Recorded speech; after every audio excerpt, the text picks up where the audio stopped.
Hi investors, welcome to SOIC.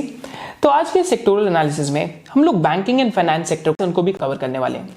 इसमें हम जो मेजर बैंक्स हैं उनको भी कवर करेंगे, जो स्मॉल फाइनेंस बैंक्स हैं उनको भी कवर करेंगे, एनबीएफसीज को भी कवर करेंगे एंड साथ साथ जो गोल्ड एनबीएफसीज हैं उनको भी कवर करेंगे एंड साथ साथ माइक्रो फाइनेंस स्पेस को भी कवर करेंगे। To cover the entire sector, we have with us Mr. Digant Haria, and Mr. Digant Haria is the co-founder of GreenEdge Wealth. GreenEdge Wealth के साथ साथ ही he's been rated as the best financial sector analyst by Thomson Reuters and Asia Money, and इन्होंने इस sector पे dedicatedly more than 15 to 17 years काम करा है। तो mister Digant Haria has been very very kind with us and साथ साथ इन्होंने क्या करा है कि इस पूरे सेक्टर को एक सिंपल लैंग्वेज के अंदर आप सबके लिए सिंप्लीफाई करें। पहले ये वीडियो सिर्फ एसओआईसी के ट्राइब मेंबर्स के लिए थी, बट आई थॉट क्योंकि इतना ज्यादा सिंप्लीफाई करा है तो all the public should actually take advantage of this, and इस वजह से ये वीडियो यूट्यूब चैनल पे भी लाइव हो रही है। अगर आपको कोई भी डाउट है so just drop it in the comment section below, and before starting the sectoral analysis do smash the like button, and इसके साथ साथ also drop a hello yes in the chat section below जब आपका ये sectoral analysis खत्म हो जाए and अगर आपको ये बहुत ज्यादा सिंपल लगे। So hope to see you inside the video.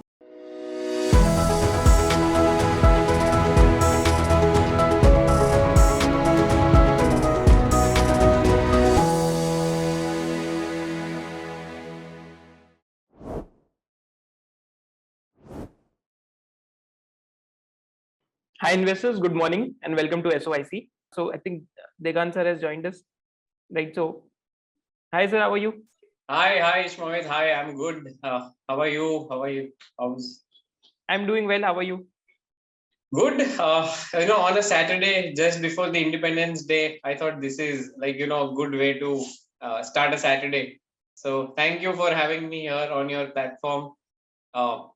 I'm sure के आपके यहाँ भी लोग छुट्टी में काफी रिलैक्स्ड होंगे तो थोड़ा इत्मीनान से सुन पाएंगे। राइट हाँ सर, अभी आज तो छुट्टी का दिन है तो I think close to 400 members have joined and right sir, अगर आप प्रेजेंटेशन शेयर कर पाए तो I will just do a basic introduction with you. हाँ, मैं रुको ना, I will just share screen. So today, we have with us Mr. Digant Haria, who's the co-founder basically he's a co-founder of GreenEdge Wealth. He's been voted as the best financial analyst in the country almost twice once by Thomson Reuters as well.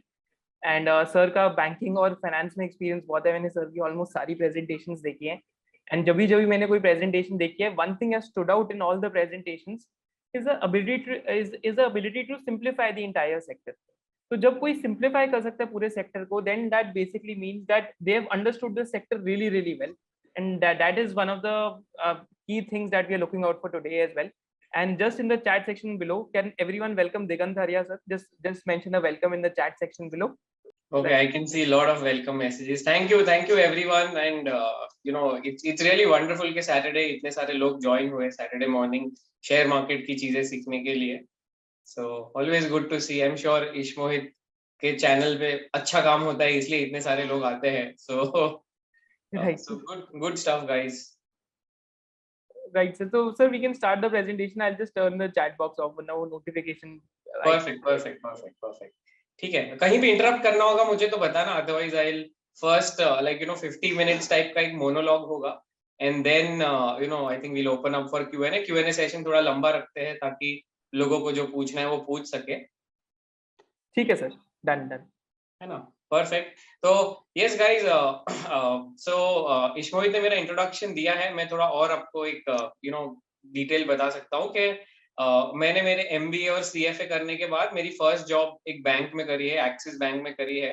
तो 2 साल करीब banking कैसे चलता है वो actual bank में जाके देखा है, और उसके बाद के 11 साल मैंने सेल साइड इक्विटी रिसर्च में निकाला है, ICICI सिक्योरिटीज, JP Morgan और एंटीक स्टॉक ब्रोकिंग में, जहाँ पे I used to track these banks and NBFCs। तो ओवर दीज 12 इयर्स हमने करीब 100 से ज्यादा बैंक्स और NBFCs देखी है, क्योंकि ये मेरा जॉब था। जॉब के बाद धीरे धीरे इन्वेस्टिंग एज अ पैशन बन गया। एंड तो आज मैं जो भी कुछ बताऊंगा, वी विल फोकस मोर कि पहले तो एक बिजनेस अच्छा या स्ट्रॉन्ग या वीक है, फिर हम स्टॉक प्राइसेस देखो। जैसे इन्वेस्टमेंट्स में 2 चीज होती है कि पहली बात होती है कि is the business good, and second, अगर बिजनेस गुड है तो उसको क्या प्राइस पे कैसे खरीदना चाहिए। तो the first part of the presentation will focus on analysing के कौन सा बिजनेस बढ़िया है, कौन सा बिजनेस स्ट्रांग है और कौन सा बिजनेस स्ट्रांग नहीं है। एंड देन उसके बाद towards the end of every company या सब सेगमेंट मैं खाली थोड़ा short term long term view जो मैं समझता हूँ that I will try and share with you guys. तो लेट्स स्टार्ट। मतलब मैंने ये प्रेजेंटेशन पूरा ग्रीन में बनाया है क्योंकि इंडिया का इंडिपेंडेंस डे आ रहा है। एंड ये ग्रीन एज जो हम which is a company started by me and my partner रेशा, हम भी ग्रीन देखना चाहते हैं, मार्केट वाले सब ग्रीन देखना चाहते हैं, तो हमने सोचा green should be a good theme to start. ये एक स्टैंडर्ड डिस्क्लेमर है कि आज जो भी बातें होती है please do not construe that as खरीदना है बेचना है। आप इसको लर्निंग के फॉर्म में ट्रीट करेंगे तो हमें भी बड़ा अच्छा लगेगा, आपके लिए भी काफी ये अगले 5 से 10 साल ये लर्निंग्स आपके साथ रह सकती है अगर आप बिजनेस मॉडल पे फोकस करेंगे। सो that is my one sincere request. ये एक बेसिकली ये हमारे ग्रीनेज की स्टॉक सिलेक्शन प्रोसेस है। ये मैं इसलिए बात करता हूँ क्योंकि हम आगे करीब करीब 35 अलग अलग कंपनीज का बिजनेस एनालाइज करने वाले हैं। तो हम भी जैसे क्या होता है कि फाइनेंशियल सेक्टर लोगों को लगता है कि काफी अलग है versus the non financial sector. जैसे मैन्युफैक्चरिंग सेक्टर काफी इजीली समझ में आता है कि कितने कपड़े बिके, कितनी घड़ियां बिकी, कितनी ज्वेलरी बिकी। फाइनेंस सेक्टर में क्या है कि थोड़े से नंबर्स खाली अलग होते हैं but business basics everywhere is the same. कि फर्स्ट होता है कि आपको अच्छा रॉ मटेरियल लाना पड़ता है, सेकंड होता है कि आपके पास अच्छे प्रोडक्ट्स होने चाहिए, थर्ड है आपकी कस्टमर सर्विस अच्छी होनी चाहिए, और चौथा है कि ये सब करते करते आपको मिस्टेक्स नहीं करनी है और कंसिस्टेंसी कि आपको बार बार अच्छे नंबर्स दिखाने हैं। तो ये जो 3 चीजें मैंने बोली ये हर बिजनेस के लिए एप्लीकेबल है, so there is nothing different. तो हम ग्रीनेज में यही चीज कोशिश करते हैं कि जो कंपनी अच्छे प्रोडक्ट्स निकालती है, जो कस्टमर से अच्छा व्यवहार करती है, those are the companies which typically win in the long term.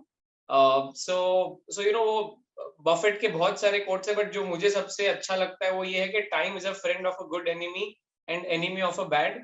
ये कोट मैंने अपने 13 साल की लाइफ इन्वेस्टिंग लाइफ में बार बार देखा है कि 2016 में लग रहा था कि Edelweiss and Piramal will be the next multi beggars. 2 साल उन्होंने एचडीएफसी बैंक से भी बहुत ही अच्छा किया शेयर मार्केट में, बट उसके बाद के 2 साल में like they gave up everything that they ever gained and आप लॉस में भी चले गए इन द थर्ड ईयर। सो ये जो होता है कि अच्छे बिजनेसेस क्या है एंड वीक बिजनेसेस क्या है, ये जानना बहुत जरूरी है क्योंकि वरना हम नैरेटिव में फंस जाते हैं कि अभी आईडीएफसी बैंक में इतने सारे अच्छे अच्छे मैसेज आते हैं कि आपको शायद लगेगा शायद ये अच्छा ही बैंक होगा, but before that we have to just analyse कि वो बिजनेस क्या है, किस तरह की स्ट्रेंथ है और क्या ये 5 साल के लिए अच्छा रह सकता है कि नहीं। सो हम वही करने वाले हैं। This is the universe that we will try to cover. So जैसे बैंक्स में हमने 5 क्लासिफिकेशन कर दिए, large private banks, public sector banks, regional banks, unclassified private banks and small finance banks. तो ये 5 बड़े बड़े सब सेगमेंट्स हो गए in the banking sector. And जो एनबीएफसी सेक्टर कहते हैं उसमें भी मैंने 5 सेगमेंट्स डाले हैं, which is housing finance, vehicle finance, gold loans, micro finance and multi product NBFCs. तो अब जाके यहाँ अपने को देखना ये है कि ये मैंने जो कलर कोडिंग किया हुआ है कि आप देख सकते हो कि कुछ ग्रीन कलर है, कुछ ऑरेंज कलर है और कुछ रेड कलर है। तो ये इंडिया के इंडिपेंडेंस डे फ्लैग नहीं रिप्रेजेंट करता, इसका एक पर्पस है। ये स्लाइड हम वापस लास्ट में रिविजिट करेंगे because this will be that one slide जिसमें आपके पूरे सेक्टर का लॉन्ग टर्म आउटलुक कैप्चर हो जाता है। ये जैसे green is something which is a very very strong business model, orange colour orange colour indicates के ये बिजनेस मॉडल अच्छा है पर it is still not able to perform to its full potential, and red means कि ये business model हार चुका है कि इनका कम बैक होना बहुत आसान नहीं है, इनको बहुत ज्यादा मेहनत करनी पड़ेगी टू कम बैक। सो ये क्लासिफिकेशन है। अभी we will come back to this slide later जब एक बार हम पूरा प्रेजेंटेशन खत्म करेंगे। So I'll start before we start any big sector। देखो banks and NBFCs roughly 30-35% of the market है, तो ये बहुत बड़ा सेक्टर है। इसलिए मैं आपको एक सिंपल फ्रेमवर्क देना चाहता हूँ कि जो फ्रेमवर्क के बेसिस पे आप कोई भी बैंक और एनबीएफसी स्टॉक को इवेल्युएट कर सकते हैं अपने आप भी। You don't need an expert for that, आप अपने आप कर सकते हो। तो सबसे ज्यादा इंपॉर्टेंट बैंक में या एनबीएफसी में होता है कि रॉ मटेरियल मैं कैसे लाता हूँ, कहाँ से लाता हूँ, क्या रेट पे लाता हूँ। तो raw material for a bank and NBFC क्या होता है? It is nothing but money, because banks and NBFC borrow from someone and then they lend that money to someone. तो ये बोरो फ्रॉम समवन वाली जो चीज है उसको हम रॉ मटेरियल बोलते हैं। तो बैंक्स के केस में सबसे ज्यादा इंपॉर्टेंट होता है कि आपका डिपॉजिट फ्रेंचाइज कैसा है। तो डिपॉजिट फ्रेंचाइज की हम थोड़ी बात करेंगे डिटेल में कि आप जितना लो कॉस्ट पे आप फंड्स ला सकते हो मार्केट से, लोगों से, बॉन्ड बॉन्ड बॉन्ड बाजार से, आरबीआई से, उतना ही आपका कॉम्पिटिटिवनेस बेटर रहता है।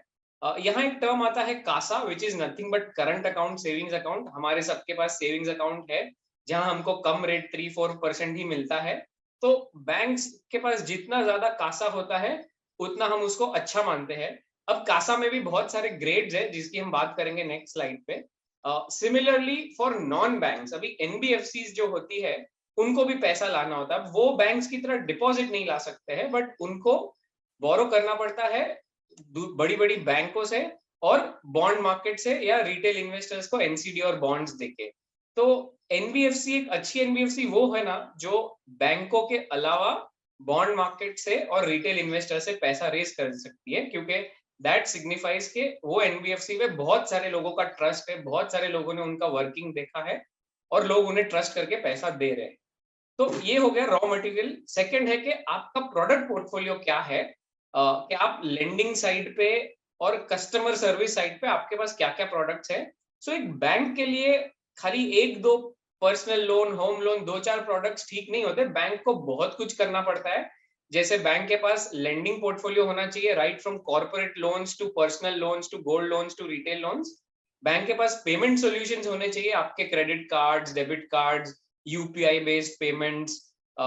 और जो इन्वेस्टिंग या वेल्थ मैनेजमेंट कहते हैं कि अगर मुझे शेयर मार्केट में इन्वेस्ट करना है, मुझे इंश्योरेंस लेना है, मुझे बॉन्ड्स खरीदने हैं, मुझे डीमैट अकाउंट सर्विसेज चाहिए, तो बैंकों के लिए now it is become essential कि आप ये बहुत सारी सर्विसेज दो, नहीं तो आपका कस्टमर कहीं और से ये सर्विस लेगा। एनबीएफसी के लिए ये डेफिनेशन थोड़ा सा अलग है, एनबीएफसी बैंक की तरह ये सारी चीजें नहीं कर सकती है। तो एनबीएफसी के लिए एक प्रोडक्ट या कस्टमर सेगमेंट की एक्सपर्टीज होनी चाहिए। जैसे श्रीराम की यूज्ड कमर्शियल व्हीकल में एक्सपर्टीज है, मुथूट की गोल्ड लोन में एक्सपर्टीज है, बजाज फाइनेंस की जो हम ब्लू कॉलर्ड क्लास बोलते हैं, नॉट द व्हाइट कॉलर्ड, जो हायर मिडिल क्लास नहीं बट जो लोअर मिडिल क्लास है, वो बजाज फाइनेंस की एक्सपर्टीज है कि वो कस्टमर को समझता है और उसको फिर अलग अलग प्रोडक्ट्स देता है। तो एनबीएफसी के पास हमेशा कोई ना कोई नीश होनी चाहिए और बैंक के पास जितना वाइड प्रोडक्ट पोर्टफोलियो है उतना अच्छा है। तो ये दो बड़े डिफरेंस है बिटवीन बैंक एंड एनबीएफसी। तीसरी बात है कि एक कस्टमर को आप कैसे एंगेज रख सकते हो। अगर आप एक बैंक हो, अगर आप सारी सर्विसेज दे पाते हो, जैसे एचडीएफसी बैंक है, वहां आपको राइट फ्रॉम आपका छोटा बिजनेस है तो cash management, current account, share market trading, investments, wealth management, payments, आपको सारी सर्विसेज एक ही प्लेटफॉर्म पे मिल सकती है। तो उसमें क्या होता है कि एक कस्टमर बार बार आपकी बैंक की सर्विसेज यूज करेगा, तो एक तरीके से वो एक प्लेटफॉर्म इफेक्ट हो जाती है कि एक बार एक कस्टमर आ गया, वो इतना स्टिकी हो जाता है, उसकी एसआईपीज जा रही है, उसके ईएमआईज जा रहे हैं, वो टैक्स भी वहीं से भर रहा है। But then you take some other banks like say an IDFC ले लो, या इक्विटास बैंक ले लो, या इंडसइंड बैंक ले लो, इनके पास फुल प्रोडक्ट सूट नहीं है अभी तक। तो वहां पे क्या होता है कि कस्टमर जाता है क्योंकि उनको हाई डिपॉजिट रेट्स मिलते हैं, या तो कोई एक स्पेशल क्रेडिट कार्ड मिल जाता है, तो वो वहां हाई रिटर्न्स के लिए वहां जाते हैं, बट बाकी सारी चीजों के लिए वो लोग एसबीआई, आईसीआईसीआई, एक्सिस, ये टाइप की बैंक्स यूज करेंगे। तो बैंक के लिए बहुत जरूरी है कि वाइड प्रोडक्ट पोर्टफोलियो हो और कस्टमर उसको यूज करता रहे। तो आप क्या है कि वो यूजेज से आप फी इनकम भी कमा सकते हो। लेंडिंग के अलावा दूसरी इनकम आप कैसे कमा सकते हो? फी इनकम जनरेट करके। एंड फी इनकम क्या होती है? बहुत ही सेफ टाइप की इनकम है ना, आपको पैसा नहीं देना है, आप चार्ज करो, तो fee income becomes a very very high profitable kind of an income, क्योंकि उस पर एक्स्ट्रा खर्चे नहीं लगते हैं। Similarly for NBFCs, what is a good metric कि आपका कस्टमर बार बार आपके पास लोन लेने आ रहा है। मतलब मान लो कि मैं एक ट्रक की कंपनी चला रहा हूँ, मेरे पास 5 ट्रक्स है, मैंने चोलामंडलम से आज लोन लिया, मुझे उसकी सर्विस अच्छी लगी, तो 3-4 साल बाद जब मैं फिर से 3-4 ट्रक्स खरीद रहा हूँ, मैं फिर से चोला के पास जा रहा हूँ। तो चोला के लिए जो नया कस्टमर ढूँढने का कॉस्ट काफ़ी कम हो जाता है। तो जो कंपनीज़ कॉम्पिटिटिव रेट पे लेंड करती है और कस्टमर की सर्विस रिक्वायरमेंट समझती है एनबीएफसीज़ में, they actually get a lot of repeat customers, and then your profitability is really high despite lending at lower rates. चौथा पार्ट जो सबसे इंपॉर्टेंट है, more important than all the three above, is के risk management. एक bank जैसी company में, bank या NBFCs में फ्रॉड्स के बहुत सारे चांसेस है। फ्रॉड एम्प्लॉयज कर सकते हैं, फ्रॉड टेक्नोलॉजी स्टैक में हो सकता है कि कहीं ना कहीं आपकी आईटी सिस्टम्स में गड़बड़ हो सकती है, कहीं कहीं आपका मैनेजमेंट खुद फ्रॉड कर सकता है। तो बैंक के लिए फ्रॉड कम रखना और एनपीएस कम रखना, कि भैया हम ऐसे लोगों को पैसा दे रहे हैं जो हमें वापस कर पाए, तो ये सबसे बड़ा इंपॉर्टेंट पिलर है। क्योंकि अगर आप वो नहीं करोगे तो ऊपर की तीनों तीन चीज अच्छा करने के बावजूद भी आपका प्रॉफिट नहीं बनेगा। एनबीएफसीज के लिए भी वो सिमिलर ही है कि एम्प्लॉयज फ्रॉड कर सकते हैं। अपने उसको उस पे चेक रखने के लिए we need a lot of systems in place. And अगर आपका ये चारों चार pillars of your bank and NBFC अगर सही है, तो what you get is good growth along with good profits. This is what we want from any company, चाहे वो बैंकिंग कंपनी हो या नॉन बैंकिंग कंपनी हो या मैन्युफैक्चरिंग कंपनी हो या आईटी कंपनी हो। हमें चाहिए कि कंपनी स्टेडी ग्रोथ दे और स्टेडी प्रॉफिट भी उनका सेम रेट से बढ़ता रहे। तो ये कब पॉसिबल है? जब ये सारी चीजें ये बैंक कर सकती है तब। अब ये फ्रेमवर्क पे थोड़ा और एक डीप डाइव, स्पेशली मुझे कासा पे थोड़ा डीप डाइव करना है, क्योंकि आप कासा देखोगे तो सारी बैंक्स बोलती है हमारा 40% कासा है, 30% कासा है। पर कासा में एक बहुत बड़ा डिफरेंस है कि एचडीएफसी बैंक या एसबीआई का जो कासा है, वहां पे लोग इसलिए अपना पैसा रखते हैं सेविंग्स अकाउंट में क्योंकि वो उनका एक प्राइमरी ट्रांजैक्टिंग अकाउंट है, नॉट बिकॉज उनको कासा से या सेविंग्स अकाउंट में बहुत हाई रेट्स मिल रहा है। तो ये जो कासा है ना, ये इसको हम काफी ग्रैन्युलर कासा बोलते हैं कि लाखों करोड़ों लोग मिलके अपना बैलेंसेस 50,000, 1 लाख, 2 लाख, 3 लाख रख रहे हैं, क्योंकि वो उनका प्राइमरी ट्रांजैक्टिंग अकाउंट है। अभी आप सामने दूसरी बैंक्स, जो नई बैंक्स है, जैसे IndusInd, IDFC, RBL, Equitas, AU, उनका उनका सेविंग्स अकाउंट बैलेंसेस क्यों हाई है, उनका कासा रेशियो हाई है, क्योंकि वो लोग 5%, 6% का ब्याज देते हैं। तो वहां पे टिपिकली क्या होता है, जो बड़े बड़े सैवी इन्वेस्टर्स है, वो वहां सिर्फ सेविंग्स अकाउंट में पैसा रखते हैं because to earn the high interest rate. तो वो क्या होता है कि वो उनका प्राइमरी ट्रांजैक्टिंग अकाउंट नहीं होता है। तो ये एक बहुत बड़ा डिफरेंस है कि आईडीएफसी बैंक या इंडसइंड जो दिन रेट बहुत जोर से कम कर देगा एसबीआई की तरह, तो उनका कासा काफी डैमेज हो सकता है। और दूसरा कि आपके कासा में बड़े बड़े इन्वेस्टर्स है, मतलब वो बोलते हैं कि हमारे सब रिटेल ही है, बट रिटेल में भी वो 10 लाख, 20 लाख, 1 करोड़, 5 करोड़ वाले जो इन्वेस्टर्स है, वो काफी सैवी होते हैं। तो वो कहीं बेटर रेट मिला तो कहीं और चले जाएंगे, उनको कोई और अपॉर्चुनिटी मिली तो सारा पैसा एक साथ निकाल लेंगे। तो आपका जो फंड मैनेजमेंट है वो काफी गड़बड़ा सकता है इन बैड टाइम्स। तो इसलिए कासा में बहुत सारे ग्रेड्स होते हैं। तो अगर इंडसइंड बैंक बोलता है मेरा 35% कासा है और एसबीआई बोलता है मेरा 40% कासा है, वो सेम नहीं है। एसबीआई का CASA is probably the best in the country and IndusInd का CASA is amongst the you know lower stability CASA in the country. तो ये हो गया रॉ मटेरियल पे। एनबीएफसीज में हमने बात कर ली कि जितनी बॉन्ड मार्केट्स आपको ज्यादा पैसा दे सकती है, जितना आप एनसीडी रूट से रिटेल इन्वेस्टर्स, एचएनआईज को टैप कर सकते हो, उतना आपकी बैंक पे डिपेंडेंसी कम हो जाती है, उतनी आपकी रिलायबिलिटी प्रोफाइल या बेटर हो जाती है। प्रोडक्ट पोर्टफोलियो हमने बात कर ली कि आपको जितने ज्यादा प्रोडक्ट होंगे उतना कस्टमर ज्यादा ट्रांजैक्ट करेगा। रिपीट ट्रांजैक्शन से वो एक प्लेटफॉर्म इफेक्ट आता है। आजकल प्लेटफॉर्म की बहुत बातें हो रही है, इसलिए मैंने बोला कि bank is the oldest platform business which is available in the Indian stock market. कि अगर आपका कस्टमर एक बार सेविंग्स अकाउंट के थ्रू आ गया, धीरे धीरे वो 10 चीजें करेगा और आप इजीली छोड़ोगे नहीं। आज आपके पास एचडीएफसी या एसबीआई, आईसीआईसीआई में अकाउंट है, वहीं से आपका ट्रेडिंग होता है, टैक्स प्लानिंग होता है, सैलरी आती है, एसआईपी कटती है, तो आप वो अकाउंट इजीली बदलोगे नहीं, चाहे इंडसइंड आपको या आईडीएफसी आपको ज्यादा रेट दे रहा है। तो वो उसी को एक प्लेटफॉर्म इफेक्ट बोलते हैं। एंड रिस्क मैनेजमेंट में जो बैंक्स में स्पेशली लीडरशिप बहुत इंपॉर्टेंट होती है, क्योंकि आपको ये कॉल लेने होते हैं कि हम अनसिक्योर्ड प्रोडक्ट्स में फास्ट ग्रो करें या हम सिक्योर्ड प्रोडक्ट्स में फास्ट ग्रो करें, हम कॉर्पोरेट में ज्यादा जाए या हम रिटेल में ज्यादा जाए।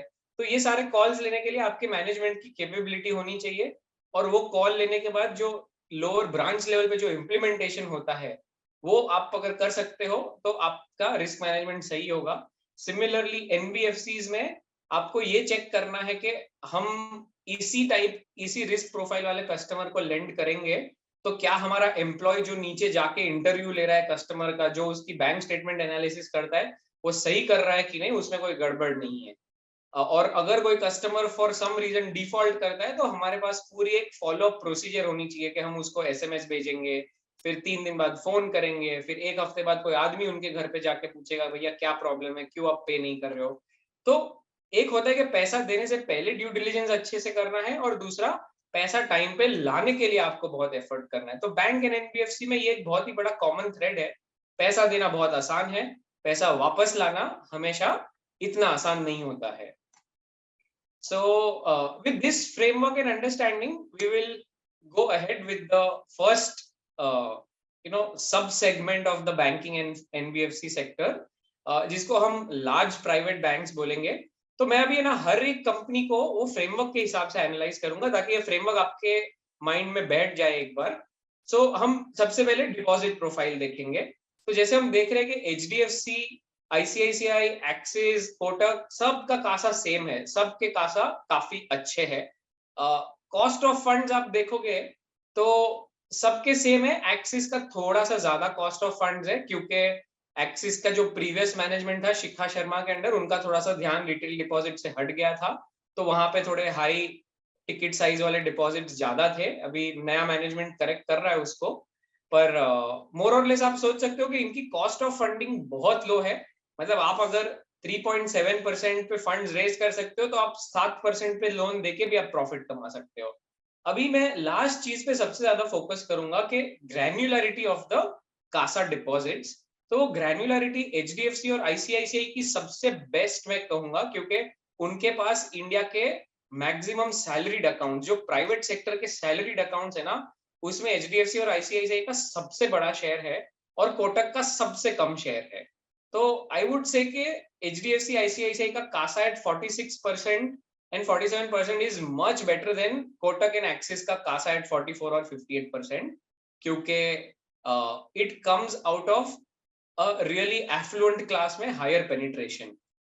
तो मेरा नेक्स्ट आपसे सवाल ये होगा कि अगर इतनी अच्छी कासा फ्रेंचाइज है एचडीएफसी आईसीआईसीआई की, तो उनकी फी इनकम भी बेटर होगी क्योंकि वो और भी सर्विसेज अच्छे से दे पाएंगे। तो अभी मैं जैसे इनका लेंडिंग पोर्टफोलियो आप देखोगे तो लेंडिंग पोर्टफोलियो में ये सारे प्राइवेट बैंक जो है ये कॉर्पोरेट में ज्यादा काम नहीं करते हैं। ये लोग रिटेल में स्पेसिफिकली हाई यील्ड पोर्टफोलियो आप देखोगे जहां से आप हायर रेट्स कमा सकते हो। तो एचडीएफसी का personal loan and credit card portfolio करीब 2 लाख करोड़ का पोर्टफोलियो है। It is the largest in the country, and वो हाई रेट पे लेंड करके भी लो एनपीएस या उनके लॉसेस क्यों नहीं होते, क्योंकि जैसे मैंने पहले आपको कहा था कि एचडीएफसी के डिपॉजिट प्रोफाइल में सब सैलरीड लोग बहुत ज्यादा है, तो सैलरीड लोग लोन लेते तो डिफॉल्ट बहुत कम करते हैं। सिमिलरली आईसीआईसीआई का हाई यील्ड पोर्टफोलियो देखोगे तो वो 14% ही है, एचडीएफसी से काफी कम है। पर इसका रीजन है क्योंकि चंदा कोचर वाला मैनेजमेंट ये चीज पे फोकस ही नहीं कर रहा था। ये जो नया मैनेजमेंट है वो काफी personal loan and credit card पे फोकस कर रहा है। तो I am sure in the coming days ICICI का ये पोर्टफोलियो काफी बढ़ेगा, साथ साथ प्रॉफिटेबिलिटी भी अच्छी बढ़ेगी। एक्सिस बैंक आप देखोगे तो उनके हाई यील्ड पोर्टफोलियो थोड़ा सा कम है, क्योंकि जैसे मैंने कहा था कि उनका थोड़ा सा डिपॉजिट फ्रेंचाइज इतना अच्छा नहीं है जितना आईसीआईसीआई एचडीएफसी का है। तो they cannot lend personal loans and credit card loans so easily, क्योंकि वरना उनके एनपीएस बढ़ जाएंगे। सिमिलरली आप कोटक का देखोगे उनका हाई यील्ड पोर्टफोलियो हार्डली कुछ है, क्योंकि कोटक की एक्सपर्टीज एसएमई सेक्टर में ज्यादा है। कोटक रिटेल बैंक नहीं है ज्यादा, रिटेल बैंक खाली वो डिपॉजिट साइड पे है, लेंडिंग साइड पे it is more focusing on the SME and the mid size businesses जिनको बोलते हैं। अभी हम फी इनकम प्रोफाइल देखेंगे। फी इनकम प्रोफाइल भी ऐसा लगता है कि सबकी फी इनकम प्रोफाइल सेम है, सबकी fee income is 24% of the total income that they earn, पर इसमें भी अंदर डीप डाइव करोगे तो काफी डिफरेंस है। जैसे एचडीएफसी की फी प्रोफाइल बहुत ही डाइवर्सिफाइड है, मतलब वो लोन देता है तभी भी फीस चार्ज करता है। आप वहां शेयर मार्केट के ट्रांजैक्शंस करो, या आप डिमांड ड्राफ्ट बनाओ या आप दूसरी सर्विसेज लो तो भी फी कमाता है, एंड पेमेंट्स, क्रेडिट कार्ड्स वगैरह से भी वो फी कमाता है। आईसीआईसीआई बैंक की भी फी इनकम प्रोफाइल बहुत ही डाइवर्स है। एक्सिस बैंक की fee income profile is very heavy on the lending side, मतलब it is not as diverse as HDFC and ICICI, which means कि अगर मैं लोन देते रहूंगा तो ही मेरी फी इनकम जनरेट होगी। तो that is a slightly one notch lower in terms of quality, क्योंकि मुझे लोन देते ही रहना पड़ेगा। और कोटक का फी इनकम प्रोफाइल और भी खराब है एक्सिस बैंक से। तो कोटक की फी में काफी लंपी एआरसी फीस वगैरह भी आती रहती है। ब्रेकअप एग्जैक्टली कभी नहीं मिलते, बट ये हम out of years of experience and listening to the management आपको बता सकते हैं कि इसकी फी इतनी डाइवर्स नहीं है। तो हम ये देख सकते हैं कि ऑप्टिकली नंबर सब सेम दिखते हैं, बट अंदर जो constitution of the fees is very different, just like the constitution of CASA was different. अब हम बात करते हैं कंसिस्टेंसी की, कि भैया ये सब ठीक है, डिपॉजिट अच्छा है, लेंडिंग पोर्टफोलियो ठीक है, फी प्रोफाइल ठीक है, तो ना what is the consistency in earnings? अगर आप अर्निंग्स के लिए हम यहाँ ROA, return on assets as a metric use करेंगे, which is nothing but the post tax profit, कि मैं 100 रुपया लेंड कर रहा हूं तो मेरा फाइनल प्रॉफिट कितना बचता है। तो एचडीएफसी बैंक का 100 रुपए पे 1.8 to 2%, मतलब 2 रुपया बनता है। और अब आप ये देखोगे ना, पिछले 6 साल में एचडीएफसी बैंक का रेंज आप देखो 1.8 से 2 ही रहा, चाहे बीच में आईएलएफएस क्राइसिस आ गई, कोविड आ गया, पर उनका अर्निंग्स प्रोफाइल कभी डिटीरियोरेट नहीं हुआ है। एंड ये उनकी 6 साल की नहीं, ये उनकी 15 साल की हिस्ट्री है कि वो लोग रिस्क बहुत बढ़िया तरीके से मैनेज करते हैं। क्यों ऐसा होता है? क्योंकि उनके कस्टमर्स सारे प्राइम सैलरीड कस्टमर्स है, और कॉर्पोरेट्स में भी वो लोग अच्छे कस्टमर्स को देते हैं, क्योंकि उनका बोरोइंग कॉस्ट काफी लो है, तो वो बहुत ही कम रेट में अच्छे कस्टमर्स लाते हैं। तो आप एचडीएफसी बैंक देखो ना, it is best of all the world, वो आपको 20% कैगर ग्रोथ भी दे रहा है और प्रॉफिट में भी वॉलेटिलिटी नहीं आ रही है। इसलिए आप देखोगे तो एचडीएफसी का मल्टीपल सबसे ज्यादा है, 3.2 times price to book on March 22 वो ट्रेड करता है। आईसीआईसीआई बैंक देखोगे तो उसका आरओए में काफी वॉलेटिलिटी थी इन द पास्ट, क्योंकि पहले वो कॉर्पोरेट बैंकिंग में बहुत हैवी हो गया था जब भी वो चंदा कोचर वाला मैनेजमेंट था। बट संदीप बख्शी जो नया मैनेजमेंट आया, वो लोग ने रिटेल पे पूरा फोकस शुरू किया है। तो आप आरओए इंप्रूवमेंट देखोगे तो 0.4% आरओए से 1.9% आ गया, मतलब ये करीब करीब एचडीएफसी बैंक के समान आ चुका है ये इसका रिटर्न प्रोफाइल। ग्रोथ अभी भी एचडीएफसी बैंक से थोड़ी सी पीछे चल रही है, पर वो कैगर बेसिस पे आप आगे की ग्रोथ देखोगे तो वो और एचडीएफसी मोर और less similar growth of 18 to 20% कर सकते हैं। तो ICICI bank is like the best turn around story, के उसके पास रिटेल फ्रेंचाइज हमेशा थी, बट उसका ध्यान कॉर्पोरेट में चला गया था। 2018 से उनका ध्यान वापस रिटेल में आ गया है। तो शायद और एक आध साल ऐसा होगा कि वो एचडीएफसी से बेटर कर सकता है। बट हैविंग सेड दैट, हमको ये नहीं भूलना है कि एचडीएफसी बैंक का 15 साल की कंसिस्टेंसी है। आईसीआईसीआई बैंक में फिर से जब टॉप मैनेजमेंट बदल सकता है तो उनका फोकस फिर से जा सकता है। हमने पास 20 साल में देखा है कि 2 बार आईसीआईसीआई बैंक ने अपना फोकस लूज किया है। तो आईसीआईसीआई बैंक को एचडीएफसी बैंक का दर्जा देने के लिए बहुत टाइम लगेगा, वो 3-4 साल और अच्छा करेंगे, तब जाके मार्केट उनको एचडीएफसी जैसा कंसिस्टेंट मल्टीपल देगी। अभी आप देखोगे तो मल्टीपल में ज्यादा डिफरेंस नहीं है, पर आई वुड जस्ट से के यहां से आईसीआईसीआई बैंक में मल्टीपल एक्सपेंशन खेलना is not a good strategy. अभी आप एक्सिस बैंक देखोगे ना, तो वो सबसे सस्ता ट्रेड कर रहा है in the top 4 private sector banks. और इसका रीजन ये है कि जब भी अमिताभ चौधरी नया एमडी आया, उसको लेगेसी में बहुत सारे प्रॉब्लम्स मिले थे, और उसके बाद एक साल में तुरंत कोविड आ गया, तो वो लोग जो चेंजेस करना चाहते थे वो मान लो कि 60% 70% हो गए, 30% काम अभी भी बाकी है। बट आई वुड से कि ये पूरे सेक्टर में जो सबसे ज्यादा सरप्राइज आ सकता है, पॉजिटिव सरप्राइज, वो एक्सिस बैंक से आ सकता है, क्योंकि ये लोग भी बहुत सारा अच्छा काम कर रहे हैं। इट इज जस्ट के बिकॉज ऑफ द एनवायरनमेंट वो अच्छा नहीं दिखता है, और इन्वेस्टर ऐसा सोचता है कि एक्सिस आईसीआईसीआई में एक ही खरीदना है, तो आईसीआईसीआई अच्छा कर रहा है, मैं एक्सिस क्यों खरीदूं। तो उस चक्कर में एक्सिस थोड़ा सस्ता है। आई थिंक इनका आरओए जो 1.2% अभी है, वो आराम से 1.5 1.6% तक जा सकता है। And which is why I think the risk reward amongst the four is best in Axis Bank. Kotak bank में कहूंगा कि कोटक बैंक बहुत महंगा है, और प्लस वो लोग रिटेल में इतना ज्यादा वेल इन्वेस्टेड नहीं है। अगले डेकेड में retail is going to be the fastest growing piece, corporate will be the slowest growing piece. तो कोटक को थोड़ा हार्डवर्क करना है। कोटक एज अ स्टॉक 1-1.5 साल थोड़ा सा अंडर परफॉर्म कर सकता है क्योंकि वो बहुत महंगा है और प्लस उसकी ग्रोथ कैचअप करना बाकी है।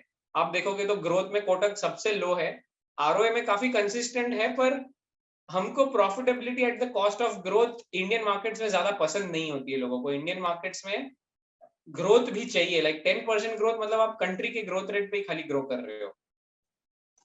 लास्टली ये जो लार्ज बैंक्स है वहां सब्सिडरीज की भी काफी वैल्यू होती है। जैसे एचडीएफसी के पास HDB financial and HDFC securities है, 100 रुपीज पर शेयर उसकी वैल्यू है।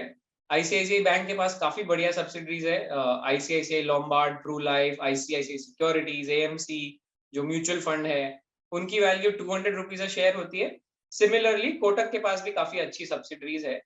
तो ये सारी जो लार्ज बैंक्स है इसमें से मैं कहूंगा कि सबसे consistent performers are going to be HDFC, ICICI, but जहां सबसे बड़ा सरप्राइज आ सकता है is going to be Axis bank. So that is on the large private banks. Next हम लार्ज पब्लिक सेक्टर बैंक्स देखते हैं। यहाँ 3 बैंक्स मैंने लिए हैं क्योंकि यही 3 को मैं इन्वेस्टमेंट ग्रेड बैंक्स गिनता हूँ। अभी डिपॉजिट प्रोफाइल आप देखोगे तो एसबीआई का कासा सबसे ज्यादा है और ग्रैन्युलरिटी सबसे ज्यादा है, क्योंकि एसबीआई के पास जो सारे गवर्नमेंट सैलरीड अकाउंट्स है वो अच्छे से अच्छे सैलरीड अकाउंट एसबीआई के पास है। Bank of Baroda and Canara bank की भी कासा फ्रेंचाइज जो है वो काफी अच्छी है, not as good as SBI but it is far better than an Axis bank और कोटक बैंक, क्योंकि उनका CASA deep from rural India, semi urban India आता है और वो बहुत ही स्टिकी कासा है। लेंडिंग पोर्टफोलियो देखेंगे तो प्राइवेट सेक्टर बैंक्स के सामने यहाँ एक बहुत बड़ा डिफरेंस आप देखोगे कि ये सारी बैंक्स जो है वो कॉर्पोरेट लेंडिंग काफी करती है। क्यों कॉर्पोरेट लेंडिंग करती है? क्योंकि कॉर्पोरेट लेंडिंग के लिए आपको बहुत मेहनत नहीं लगती है। रिटेल लेंडिंग में बहुत मेहनत लगती है, आपको हर शहर में प्रोसेसिंग सेंटर बिठाना पड़ता है, आपको हजारों लोग एम्प्लॉय करने पड़ते हैं। रिटेल इन्वेस्टर के साथ डील करने के लिए टेक्नोलॉजी अच्छी चाहिए क्योंकि लाखों ट्रांजैक्शंस होते हैं। तो ये पब्लिक सेक्टर बैंक्स में एसबीआई छोड़ के किसी के पास रिटेल लेंडिंग करने की ज्यादा कैपेबिलिटी नहीं है। ये बैंक ऑफ बड़ौदा और कैनरा बैंक में जो आपको रिटेल दिखता है काफी हद तक वो हाउसिंग एंड कार लोन्स ही है जो लेस प्रॉफिटेबल प्रोडक्ट्स माने जाते हैं। SBI is the only one जो पर्सनल लोन भी करता है, गोल्ड लोन भी करता है, होम लोन भी करता है, व्हीकल लोन, ऑटो लोन्स। तो एसबीआई के पास फंड्स, कॉस्ट ऑफ फंड्स भी बहुत अच्छी है और लेंडिंग कैपेबिलिटीज भी बहुत अच्छी है। अब फी इनकम देखोगे तो यहाँ पे एक इंपॉर्टेंट डिफरेंस है कि प्राइवेट सेक्टर बैंक्स में 24% of the total income used to come from fees, यहाँ पे ये नंबर खाली 16% है। क्यों 16% है? क्योंकि ये पब्लिक सेक्टर बैंक ज्यादा फीस चार्ज नहीं करती है। आप उसको गवर्नमेंट का एक मैंडेट मान लो या इनकी इनएबिलिटी मान लो, आप कोई भी तरीके से आप राइट हो, बट द पॉइंट इज ये लोग फी इनकम ज्यादा नहीं कमा सकते।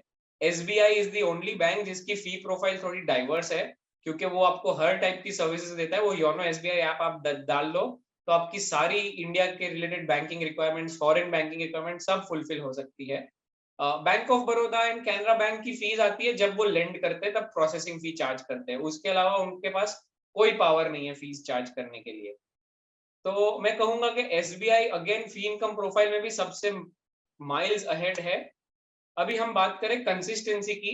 Consistency is one area where public sector banks have not been that great. Last पूरे डेकेड में उन्होंने बहुत लॉसेस किए। आप उनका प्रॉफिटेबिलिटी आरओए देखोगे तो 0% था फॉर 2016 टू 19, अब जाके वो 0.7% के आसपास आया है। अब आप सोचिए ये लोग 100 रुपया लेंड करते हैं तो 0.7 रुपीज मतलब 1 रुपया भी नहीं कमाते। प्राइवेट बैंक 100 रुपया लेंड करके 1.5 से 2 रुपया कमाते थे। तो प्रॉफिटेबिलिटी में भी बहुत ज्यादा फर्क है and it is because of the above factors जो मैंने बोले कि उनका लेंडिंग पोर्टफोलियो रिटेल में नहीं है, उनकी फी इनकम कम है और उनके खर्चे बहुत है क्योंकि एम्प्लॉय सारे पेंशन प्लान वगैरह पे रहते हैं। तो पीएसयू का स्टाफ थोड़ा सा इनएफिशिएंट होता है हमेशा। तो एज एन इन्वेस्टर मैं कहूंगा कि लास्ट 10 साल पीएसयू बैंक्स के लिए बहुत खराब थे, अगले 2-3 साल बहुत स्मूथ है, बट आपको 2-3 साल के बाद वापस रीवैल्यूएट करना पड़ेगा क्योंकि आज जो वो लोन्स दे रहे हैं उसमें एनपीएस 2 साल बाद डेफिनेटली आने के चांसेस है। तो आप ऐसे नहीं अज्यूम कर सकते कि आज हमने एसबीआई में डाल दिया बस 5 साल 10 साल बैठ जाएंगे। पब्लिक सेक्टर बैंक में इन्वेस्ट करना is always, you have to have some timing, मतलब हम बोलते हैं कि हम टाइमिंग नहीं करना चाहते मार्केट को, हम लॉन्ग टर्म इन्वेस्टर रहना चाहते हो, पर ये बिजनेस मॉडल्स ही ऐसे नहीं है कि आप लॉन्ग टर्म रह सकते हो इसमें। सब्सिडरीज में आप देखोगे तो एसबीआई के पास 4 अच्छी सब्सिडरीज है, दूसरे 2 बैंक्स के पास कोई मीनिंगफुल सब्सिडरी नहीं है। तो all in all SBI is like the strongest public sector bank. अगर आप ये सेक्टर में सबसे स्ट्रॉन्ग प्लेयर चाहते हो तो SBI is your answer. Bank of Baroda, Canara bank, I would say कि ना वो सस्ते हैं एसबीआई के मुकाबले, ना उनकी बैंकिंग प्रोफाइल ज्यादा स्ट्रॉन्गर है। तो ये सेक्टर में अगर कोई इन्वेस्टर सोचता है 2-3 साल का व्यू लेना है तो प्रोबेबली और SBI could be a better business versus others. अब हम आएंगे मिड साइज्ड प्राइवेट बैंक्स पे। एक बार मैं सॉरी इश्मोहित को लाना चाहता हूँ, ये स्लाइड्स चेंज हो रही है, सब साथ में है? हाँ सर, दिख रही है स्लाइड तो सब दिख रही है सर। एक बार मैं चैट Perfect. सेक्शन में भी पूछ लेता हूँ कि everyone can see. I think sir Perfect. सब दिख रही है। हाँ, तो मैं 1 सेकंड का ब्रेक लेता हूँ ताकि ऐसा ना हो कि मैं बोल रहा हूँ और उनको सुनाई ना दे रहा हूँ। हाँ सर, इट्स लाइक लुकिंग सही है। ओके ओके, चलो ये चैट्स पे आ रहे हैं तो मुझे लग रहा है लोगों को दिखाई दे रहा है। तो अभी हम बात करेंगे mid size private sector banks की। सो ये mid size private sector banks जो है, उसमें let's talk about the deposit profile. अभी सबका कासा रेशियो देखोगे तो आपको लगेगा 35% तो है। मतलब कैनरा बैंक और बैंक ऑफ बड़ौदा का भी 35% है, तो ये भी बैंक बड़े अच्छे हैं। पर यहाँ पे एक बहुत बड़ा डिफरेंस है कि कैनरा बैंक हो या कोटक बैंक या एक्सिस बैंक है ना, ये खाली आपको 3-3.5% देते हैं सेविंग्स पे, और तो भी उनके पास इतना सारा कासा आ रहा है। ये सारे बैंक जो है वो बड़ा हाई रेट दे रहे हैं। अभी आप देखोगे इंडसइंड बैंक का हाईएस्ट सा रेट इज 5.5%, मतलब वो आपको सेविंग्स अकाउंट पे 5.5% दे रहा है। आईडीएफसी आपको 6% तक दे रहा है, मतलब राइट फ्रॉम 3.5 to 6% देता है। करूर व्यासा बैंक एक ऐसा बैंक है कि जिसका कासा सच में अच्छा है, पर वो एक रीजनल बैंक में कहूंगा, वो थोड़ा तमिलनाडु में ज्यादा फोकस्ड वाला बैंक है। एयू स्मॉल फाइनेंस बैंक भी देखोगे तो वो भी बहुत हाई रेट देके अपना कासा बिल्ड कर रहा है। And why is that so? ऐसा नहीं है कि ये लोग हाई रेट दे रहे तो ये लोग खराब है। इट इज जस्ट कि ये सारे नए बैंक्स है, अब नए बैंक्स को लोगों का ट्रस्ट जीतने को टाइम लगता है, प्लस इनके प्रोडक्ट पोर्टफोलियोज भी अभी तक पूरे नहीं है।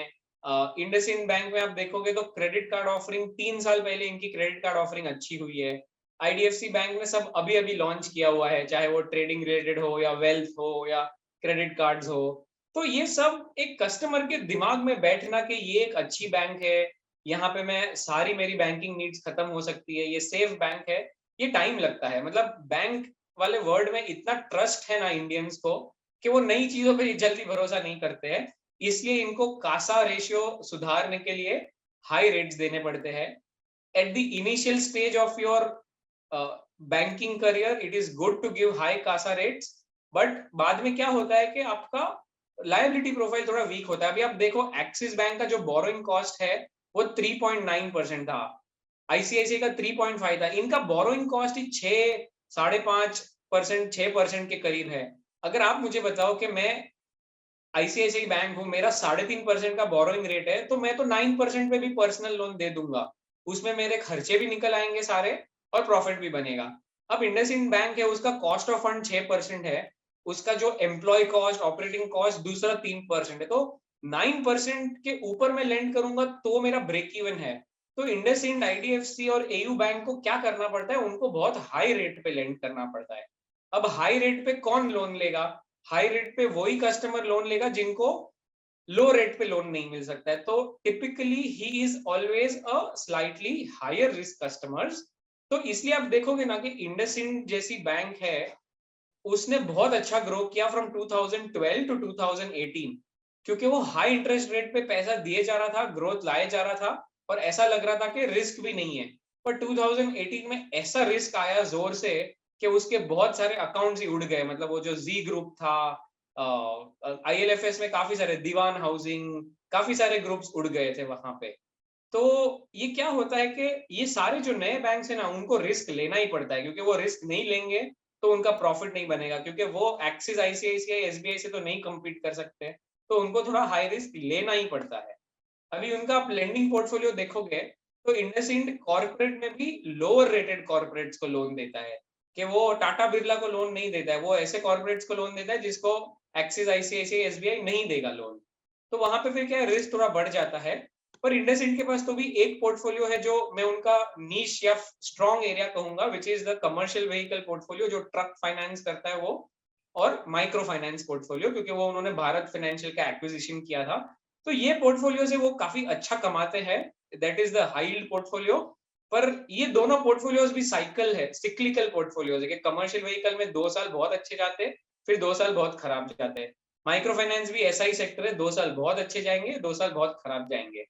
तो इसमें फिर क्या होगा ना, ये कंपनीज में हमेशा अर्निंग्स में बहुत वोलेटिलिटी रहेगी। आपको 5 साल के पैच में 2-3 बहुत अच्छे साल और 2 खराब साल मिलेंगे ही मिलेंगे। नॉट लाइक एचडीएफसी, आईसीआईसीआई, जहां आपको एक सेक्युलर ट्रेंड मिलेगा। आईडीएफसी आप देखोगे तो उसका सारा पोर्टफोलियो नया है। पिछले 3-4 साल में उन्होंने retail and commercial portfolio create किया है।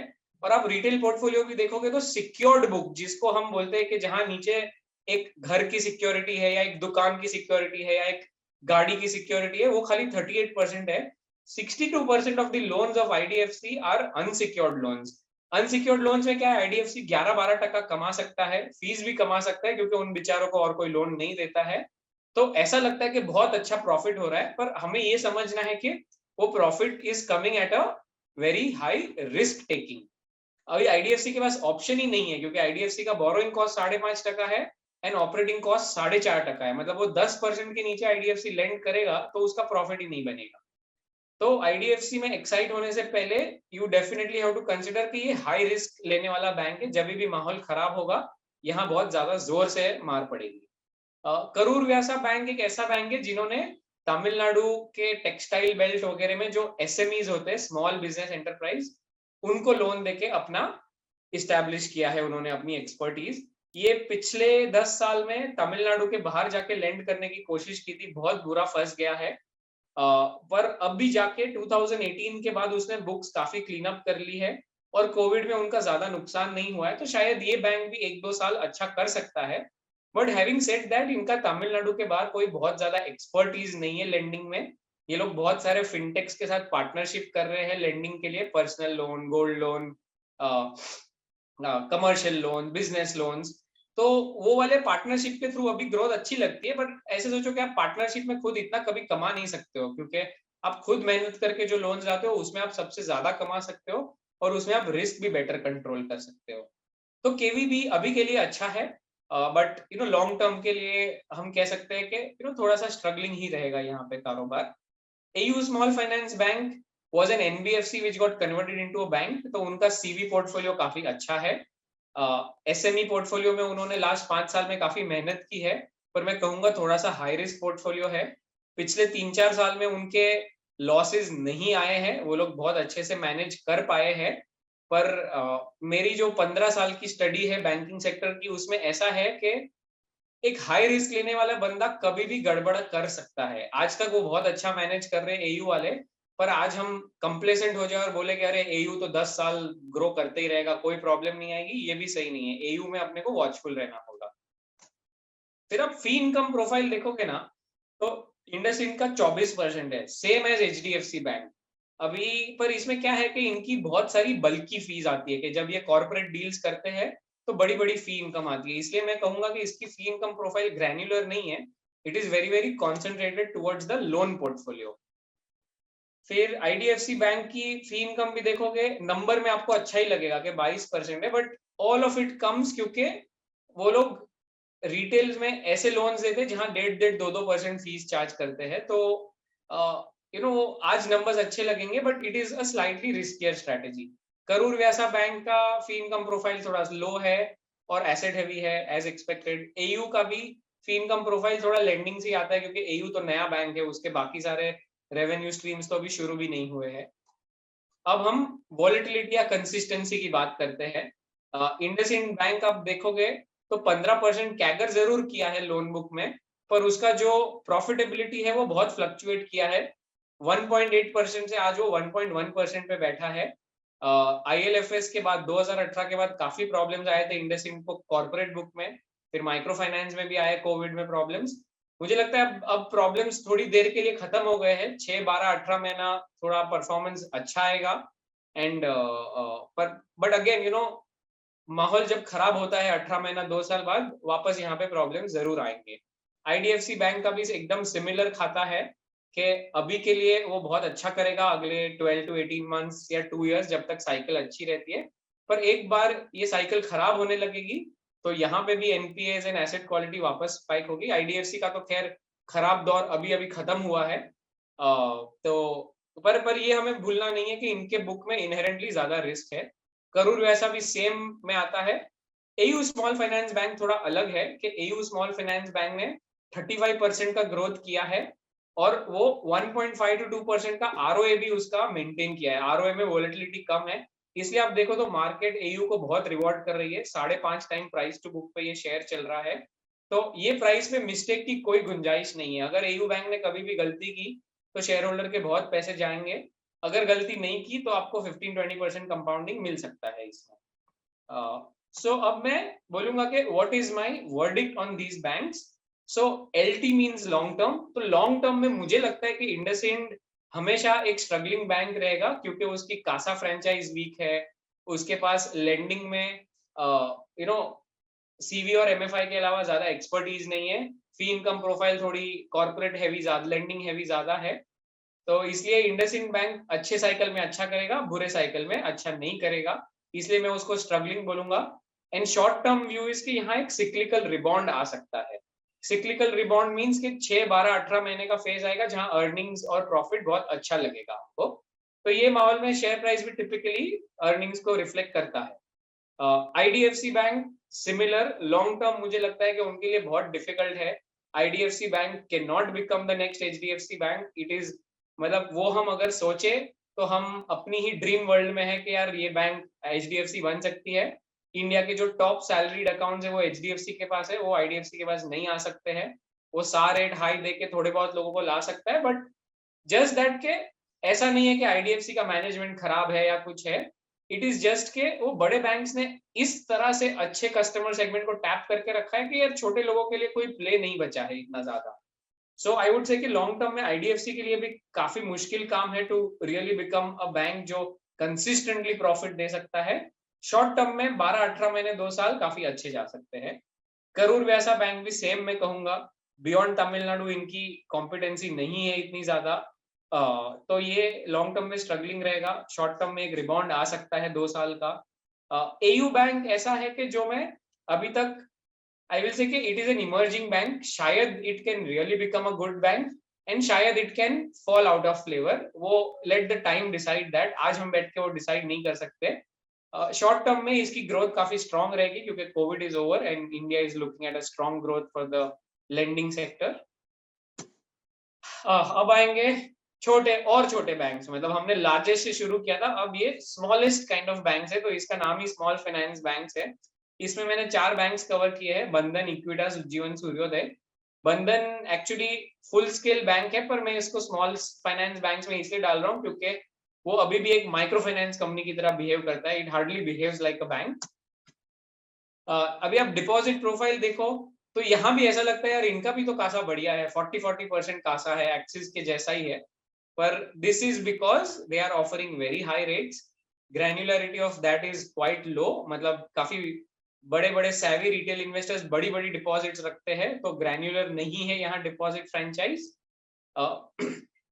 उज्जीवन एंड सूर्योदय तो वहां भी नहीं पहुंचे। उज्जीवन और सूर्योदय तो और भी बहुत पीछे है। सो आई वुड से कि डिपॉजिट फ्रेंचाइज में ये लोग सब मेन बैंक से बहुत पीछे है। बट इक्विटास ने तो भी थोड़ा ढंग का काम किया है, उसने ऑनलाइन भी बहुत अच्छा काम कर लिया है। तो amongst the 4 if I to give the best rating it will be Equitas. अभी आप एक सोचो कि ये सारी एनबीएफसी थी पहले, अभी बैंक्स बनी है, तो यहाँ पे मैं बोलूंगा कि what is the business niche of that bank. तो बंधन का एक नीश था कि नॉर्थ और ईस्ट और नॉर्थ ईस्ट में दिस वाज द बेस्ट, ये रीजन का राजा था। पर अभी लास्ट 3 साल में वहां ऐसी क्राइसिस आई है कि वो बंधन वहां पूरी तरह फंस गया है। सेकंड इसके इसने इक्विटास में आप देखोगे तो इक्विटास एक इकलौती माइक्रो फाइनेंस कंपनी थी जो अच्छी बैंक बन रही है। इक्विटास ने commercial vehicle finance, small business finance, personal loans, lap, बहुत सारे नए नए प्रोडक्ट्स किए हैं। 7 साल की हिस्ट्री हो गई है उनकी। एंड वहां कोई बड़े लॉसेस भी नहीं आए, विच मीन्स कि उन्होंने नए एरियाज में जाके एक अपनी पहचान बनाई है। तो आई वुड से कि एसेट साइड या लेंडिंग साइड पे भी इक्विटास ने काफी अच्छा काम किया है with in the four. Ujjivan आप देखोगे तो अभी भी एक माइक्रो फाइनेंस कंपनी की तरह ही बिहेव करती है। उन्होंने बैंकिंग में बहुत पैसे खर्च किए हैं पर काफी मिस्टेक्स कर दिए, इसलिए उनकी जो lending franchise apart from micro finance इतनी कोई खास नहीं है। हाउसिंग फाइनेंस में थोड़ा कुछ कर रहे हैं पर अभी भी हम बोल नहीं सकते कि ये एक बैंक लगती है, इसको आप देखो तो एक माइक्रो फाइनेंस कंपनी ही लगती है। सूर्योदय अगेन माइक्रो फाइनेंस के अलावा there is not much to speak about Suryoday. अभी ये कंपनीज की वीकनेस क्या है? बंधन की वीकनेस है कि जो एक मैनेजमेंट माइक्रो फाइनेंस में बेस्ट माना जाता था वो बैंकिंग में आई वुड से कि वो समझ नहीं पा रहा है कि बैंकिंग के लिए एक अलग माइंडसेट चाहिए, अलग टाइप के लोग लाने पड़ेंगे, अलग टाइप की फ्रीडम देनी पड़ेगी लोगों को। तो मुझे लगता है कि बंधन कहीं अभी भी पुराने माइंडसेट में अटक गया है, इसलिए वो इन्वेस्टमेंट्स नहीं कर पा रहा है। उन्होंने ग्रू जैसी बढ़िया कंपनी का एक्विजिशन करने के बाद भी हाउसिंग फाइनेंस में वो लोग ज्यादा कुछ कर नहीं पा रहे, क्योंकि वो एक बड़ा कल्चर एक बैंक के अंदर थोड़ा माइक्रो फाइनेंस टाइप वाला है। इक्विटास का मैं कहूंगा कि एक ही रिस्क है कि वहां खर्चे बहुत है, वो लोग हर नई नई चीजों में इन्वेस्ट कर रहे हैं। तो जब भी आपके खर्चे बहुत होते हैं तो अच्छे टाइम में कोई फर्क नहीं पड़ता है, बट बुरे टाइम में फिर क्या होता है, आपकी इनकम बहुत वॉलेटाइल हो जाती है। जब भी कोविड क्राइसिस आई तभी आपको लेंडिंग पोर्टफोलियो में भी लॉसेस हो गए और आपके ऑपरेटिंग कॉस्ट भी बहुत हाई है, तो आपकी प्रॉफिटेबिलिटी एकदम उड़ गई थी। तो इक्विटास के साथ वो एक प्रॉब्लम है अभी भी। आई वुड से कि it is less than the others but it is still a problem. Second is कि उसका जो फाउंडर था वासुदेवन, जो वो अभी 1 साल में वो बोल रहा है कि वो बैंक छोड़ के जाएगा। तो लीडरशिप चेंज होती है तो बैंक्स में हमेशा मैं कॉशियस रहना चाहता हूँ, क्योंकि वो 1 साल 1.5 साल में कुछ गलतियां हो गई, गलत लैंडिंग हो गई, स्ट्रैटेजिक में मिस्टेक हो गई, तो बैंक की मिस्टेक होती है तो वो 1 साल में आप वापस बाउंस बैक नहीं करते हो। मैन्युफैक्चरिंग एशियन पेंट ने एक गलती कर दी तो वो 1 साल में सुधार सकता है, बैंक में एक गलती हो गई तो 2-3 साल लगते हैं सुधारने के लिए। सो इसलिए इक्विटास में बस वो 1-2 रिस्क लगते हैं। उज्जीवन में opex is high, capital allocation मुझे उनका थोड़ा सा लगता है कि कभी-कभी गड़बड़ हो गया। उन्होंने ब्रांच बैंकिंग में इतना पैसा इन्वेस्ट किया बट आउटकम ज्यादा आया नहीं था in the past. So I don't know if management is competent as a bank. Management is very competent as a microfinance company, but as a bank, I think उनको अपनी सोच थोड़ी broaden करनी है। सूर्योदय again very very MFI heavy and banking में ज्यादा काम नहीं हुआ है। अगर आप यहाँ ग्रोथ प्रॉफिट वैल्यूएशन देखोगे तो Equitas bank and Ujjivan bank valuation wise इतना महंगे नहीं ट्रेड कर रहे हैं versus the growth they give, but आप देखोगे ना तो प्रॉफिट में volatility in Ujjivan is very high. वो उसने एक बड़ा लॉस किया था लास्ट ईयर और अभी अच्छे टाइम पे वो 2.7% का भी ROA दे सकता है। तो Ujjivan and Bandhan bank and Suryoday all three are going to be very very cyclical businesses, मतलब बहुत प्रॉफिट आएंगे अच्छे टाइम पे और बहुत नुकसान आएगा खराब टाइम पे। इक्विटास थोड़ा सा ऐसे लगता है कि it is a more stable bank between all the four. उसका ROA रेंज देखो तो 1 to 2.3 है, काफी अच्छा रेंज है। ग्रोथ भी 27% का कैगर किया है और वैल्यूएशन भी रीजनेबल है। तो अगर मैं कहूंगा कि best risk reward is in Equitas in this particular space. बंधन ऐसा सस्ता भी नहीं है और उसमें मुझे लगता है कि वो फ्रेंचाइज में काफी सारे अंडर इन्वेस्टमेंट्स भी है, very heavy dependent on micro finance.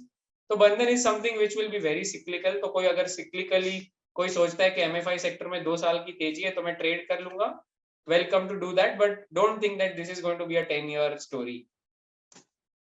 So verdict again, struggling. So Equitas is the only one which I would say has a chance to really become a good bank. बाकी मुझे लगता है थोड़े से cyclical banks ही है and वो struggle करते रहेंगे unless वहाँ management side पे कुछ change of mind, change of heart या change of people होता है।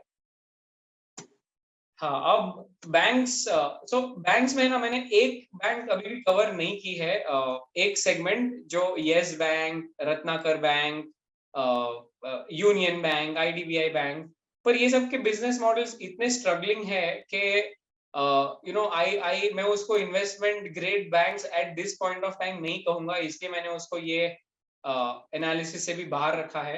वन मोर बैंक जो एनालिसिस से बाहर रखा गया है वो फेडरल बैंक है। वो काफी अच्छा बैंक है एंड आई थिंक के ये चारों चार पैरामीटर्स जो बैंक के होते हैं उसमें फेडरल बैंक 3 पैरामीटर्स में बहुत अच्छा स्कोर करता है। 4th पैरामीटर जो है कंसिस्टेंसी, वो लास्ट 3-4 साल में प्रॉब्लम थी, बट अब वो भी ठीक हो गई है। तो Federal Bank can be a very good bank, mid size bank to look at. मैंने ये एनालिसिस में एक्सक्लूड किया है क्योंकि मेरे को कुछ डेटा चाहिए था जो मुझे मिल नहीं पाया था on before this session, so apologies for that, but federal bank definitely एक इन्वेस्टेबल बैंक के क्लास में आता है। अभी बैंक्स एक बार के लिए खत्म हो गया, अभी हम एनबीएफसीज पे जाएंगे। तो Ishmohit, should I continue this and will do a Q and A later combined, या फिर अभी एक क्यूएनए छोटा करते हैं फिर से एनबीएफसीज पे जाएंगे? जैसा भी सर भाई ऑडियंस से नीचे पूछ रहे तो मतलब I think we can cover the entire thing first, then we'll have a ठीक है, तो मैं अभी एनबीएफसीज फटाफट कवर करता हूँ क्योंकि हमने एक फ्रेमवर्क तो डिस्कस कर लिया है। हाँ सर। तो अभी I will come at traditional housing companies. Okay, traditional housing companies जो है वो टिपिकली बैंक्स के साथ इंटरसेप्ट करती है, मतलब जो बैंक्स है ना वो भी होम लोन्स देती है, but banks typically salaried class को होम लोन्स देती है। तो ये जो LIC housing, PNB housing, Canfin Homes type companies है, ये भी सैलराइड लोगों को देती है, पर ये क्या है ना, मेन शहर के बाहर देती है। मतलब बॉम्बे के पेरीफेरी में आप देखोगे तो जैसे थाने, कल्याण, या फिर वो विरार, वसई, या दिल्ली के आउटस्कर्ट्स में जो फरीदाबाद, जयपुर, ये सारे शहर के आउटस्कर्ट्स में ये लोग ऑपरेट करते हैं। So they are also in the salary class. तो इनका कहीं कहीं बैंक्स के साथ ओवरलैप होता है, और because they lend to the salaried class they can not lend at very high rates. तो अभी हम एलआईसी हाउसिंग, ये सब कंपनीज में ना जो हम लायबिलिटी प्रोफाइल या रॉ मटेरियल एनालिसिस जो करेंगे, उसमें मैंने एक पेरेंटेज करके एक टर्म लिखा है कि ये सब LIC housing is a subsidiary of LIC. तो पेरेंटेज इसका काफी स्ट्रांग है, इसलिए इसको बॉन्ड मार्केट हो या बैंक हो या रिटेल इन्वेस्टर, हर जगह से बहुत पैसा मिलता है। तो इसका बोरोइंग प्रोफाइल काफी ठीक ठाक है। ये 6.5% पे 2 लाख करोड़ की बोरोइंग्स उठाई है इसने। तो आई वुड से कि लेंडिंग साइड पे LIC is good. PNB housing एक जमाने में बहुत अच्छा था क्योंकि वो पीएनबी की सब्सिडरी हुआ करती थी, पंजाब नेशनल बैंक की। पर बीच में फिर ऐसे रूमर्स आ गए थे कि पीएनबी इसमें बेच से आउट हो रहा है, तो पीएनबी अगर इसको बेच के निकल जाएगा और प्राइवेट इक्विटी इसका ओनर बन जाएगा, तो then the lenders will not have the same confidence, क्योंकि PNB is a public sector bank, it's a government bank, तो उसकी safety is at a very high level। Private equity को हम उतना सिक्योरिटी के साथ कभी नहीं देख सकते, क्योंकि प्राइवेट इक्विटी 50 कंपनी में इन्वेस्ट करते, कोई एक कंपनी डूब भी गई तो शायद वो लोग नहीं बचाएंगे। So PNB housing, despite the name PNB, उसका बोरोइंग कॉस्ट आप देखो काफी हाई है क्योंकि उसके पेरेंटेज पे क्लैरिटी नहीं है। कैनफिन होम्स आप देखोगे तो कैनरा बैंक की सब्सिडरी है, गवर्नमेंट कंपनी है कैनरा बैंक, तो उसको भी बहुत लो रेट पे पैसा मिलता है। कैनफिन होम्स के पास और एक मेरिट है कि वो एनएचबी से भी पैसा उठाता है क्योंकि वो अफोर्डेबल हाउसिंग करता है, छोटे छोटे स्मॉल टिकट लोन्स। तो कैनफिन होम्स की बोरोइंग प्रोफाइल बहुत बढ़िया है। रेपको होम फाइनेंस का पेरेंटेज आप देखोगे तो काफी वीक है। वो रेपको बैंक है, वो खुद ही एक मल्टी स्टेट कोऑपरेटिव बैंक है जो बिल्कुल स्ट्रॉन्ग बैंक नहीं है, तो इसका भी कॉस्ट ऑफ फंड्स काफी हाई है, ये 7% पे बोरो करता है रेपको। तो अभी हम देखेंगे कि लेंडिंग नीश क्या है, कि हर एनबीएफसी, जैसे पता है मैंने फ्रेमवर्क में दिखाया था कि हर एनबीएफसी का एक नीश होना चाहिए, वो बैंक की तरह हर चीज नहीं कर सकता है, एनबीएफसी को एक नैरो फोकस रखना पड़ता है। तो ये एलआईसी हाउसिंग का नीश क्या है कि अगर पब्लिक सेक्टर बैंक से आप लोन लेने जाओगे तो आपको 15 दिन 20 दिन लगेंगे, एलआईसी हाउसिंग आपको 10 दिन में दे देगा। तो turn around time is the niche. SBI में चाहे आप सैलरी वाले हो या नॉन सैलरीड हो, आपको 15-20 दिन लगने ही लगने हैं।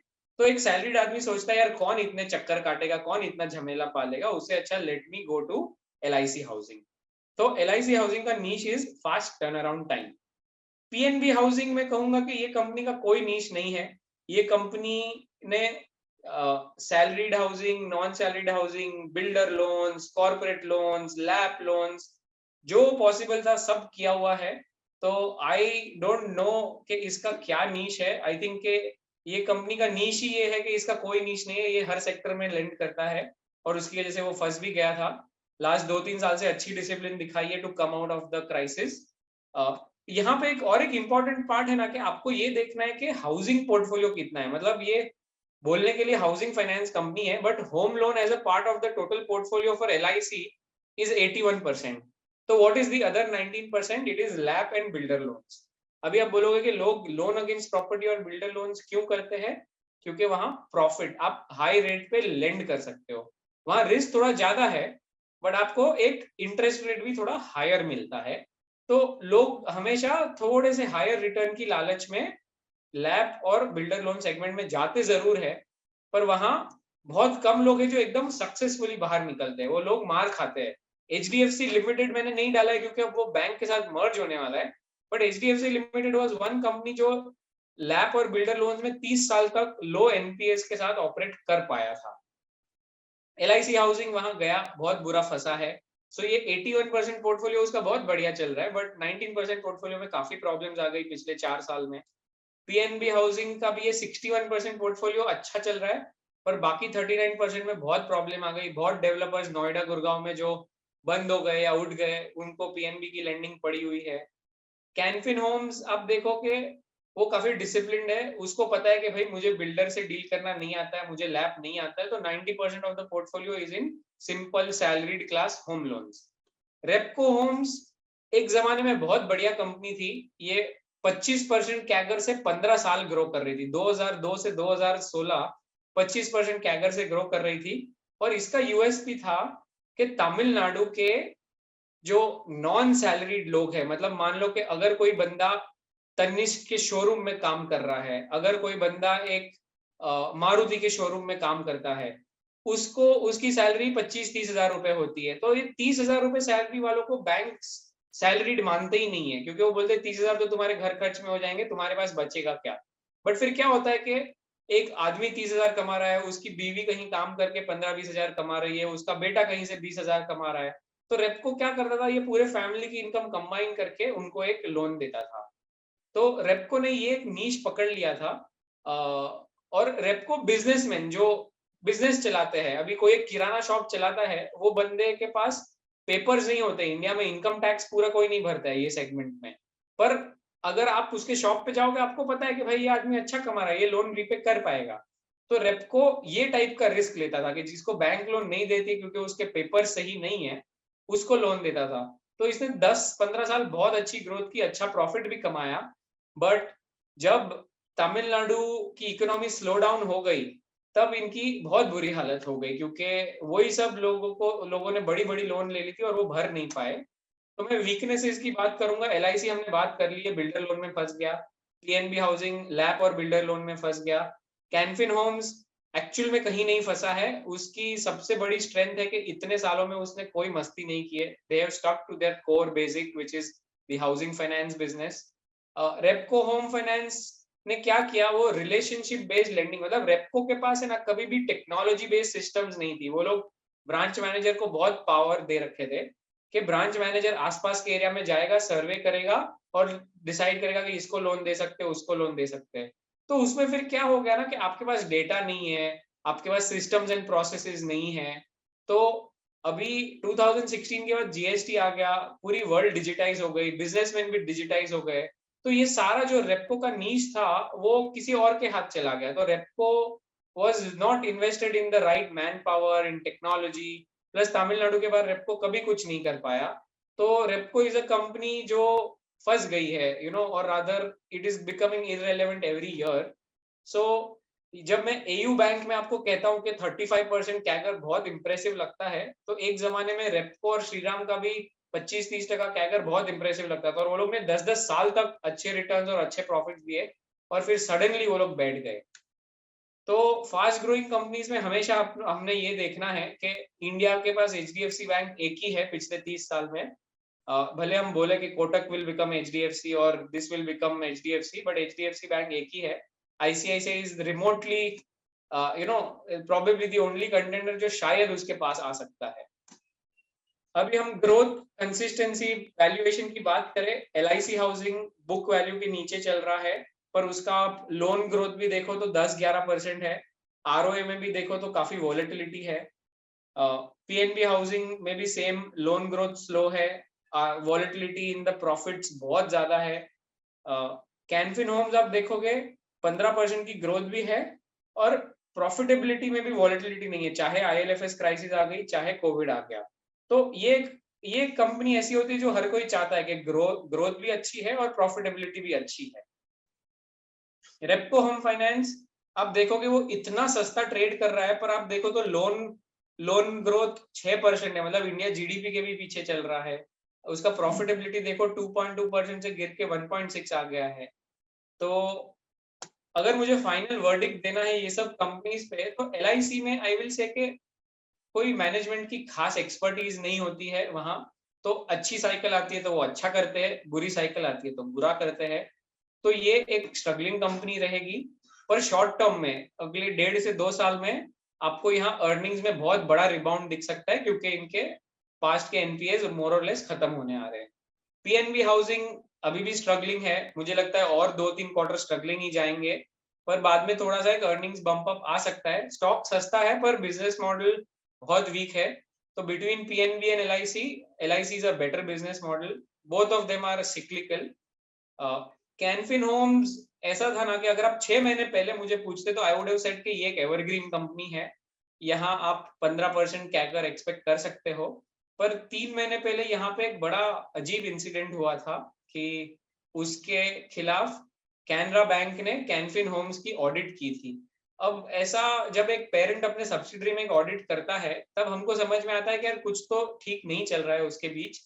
तो मुझे ऐसा लगता है कि कैनफिन होम्स पे जितना कॉन्फिडेंस मुझे लास्ट 10 साल में था, उतना कॉन्फिडेंस आज मुझे नहीं है। I will be watching this company, इसलिए मैं उसको एवरग्रीन की जगह इमर्जिंग कैटेगरी में डाल रहा हूँ कि शायद हमारा शक बेबुनियाद है और शायद हमारा शक सही भी है।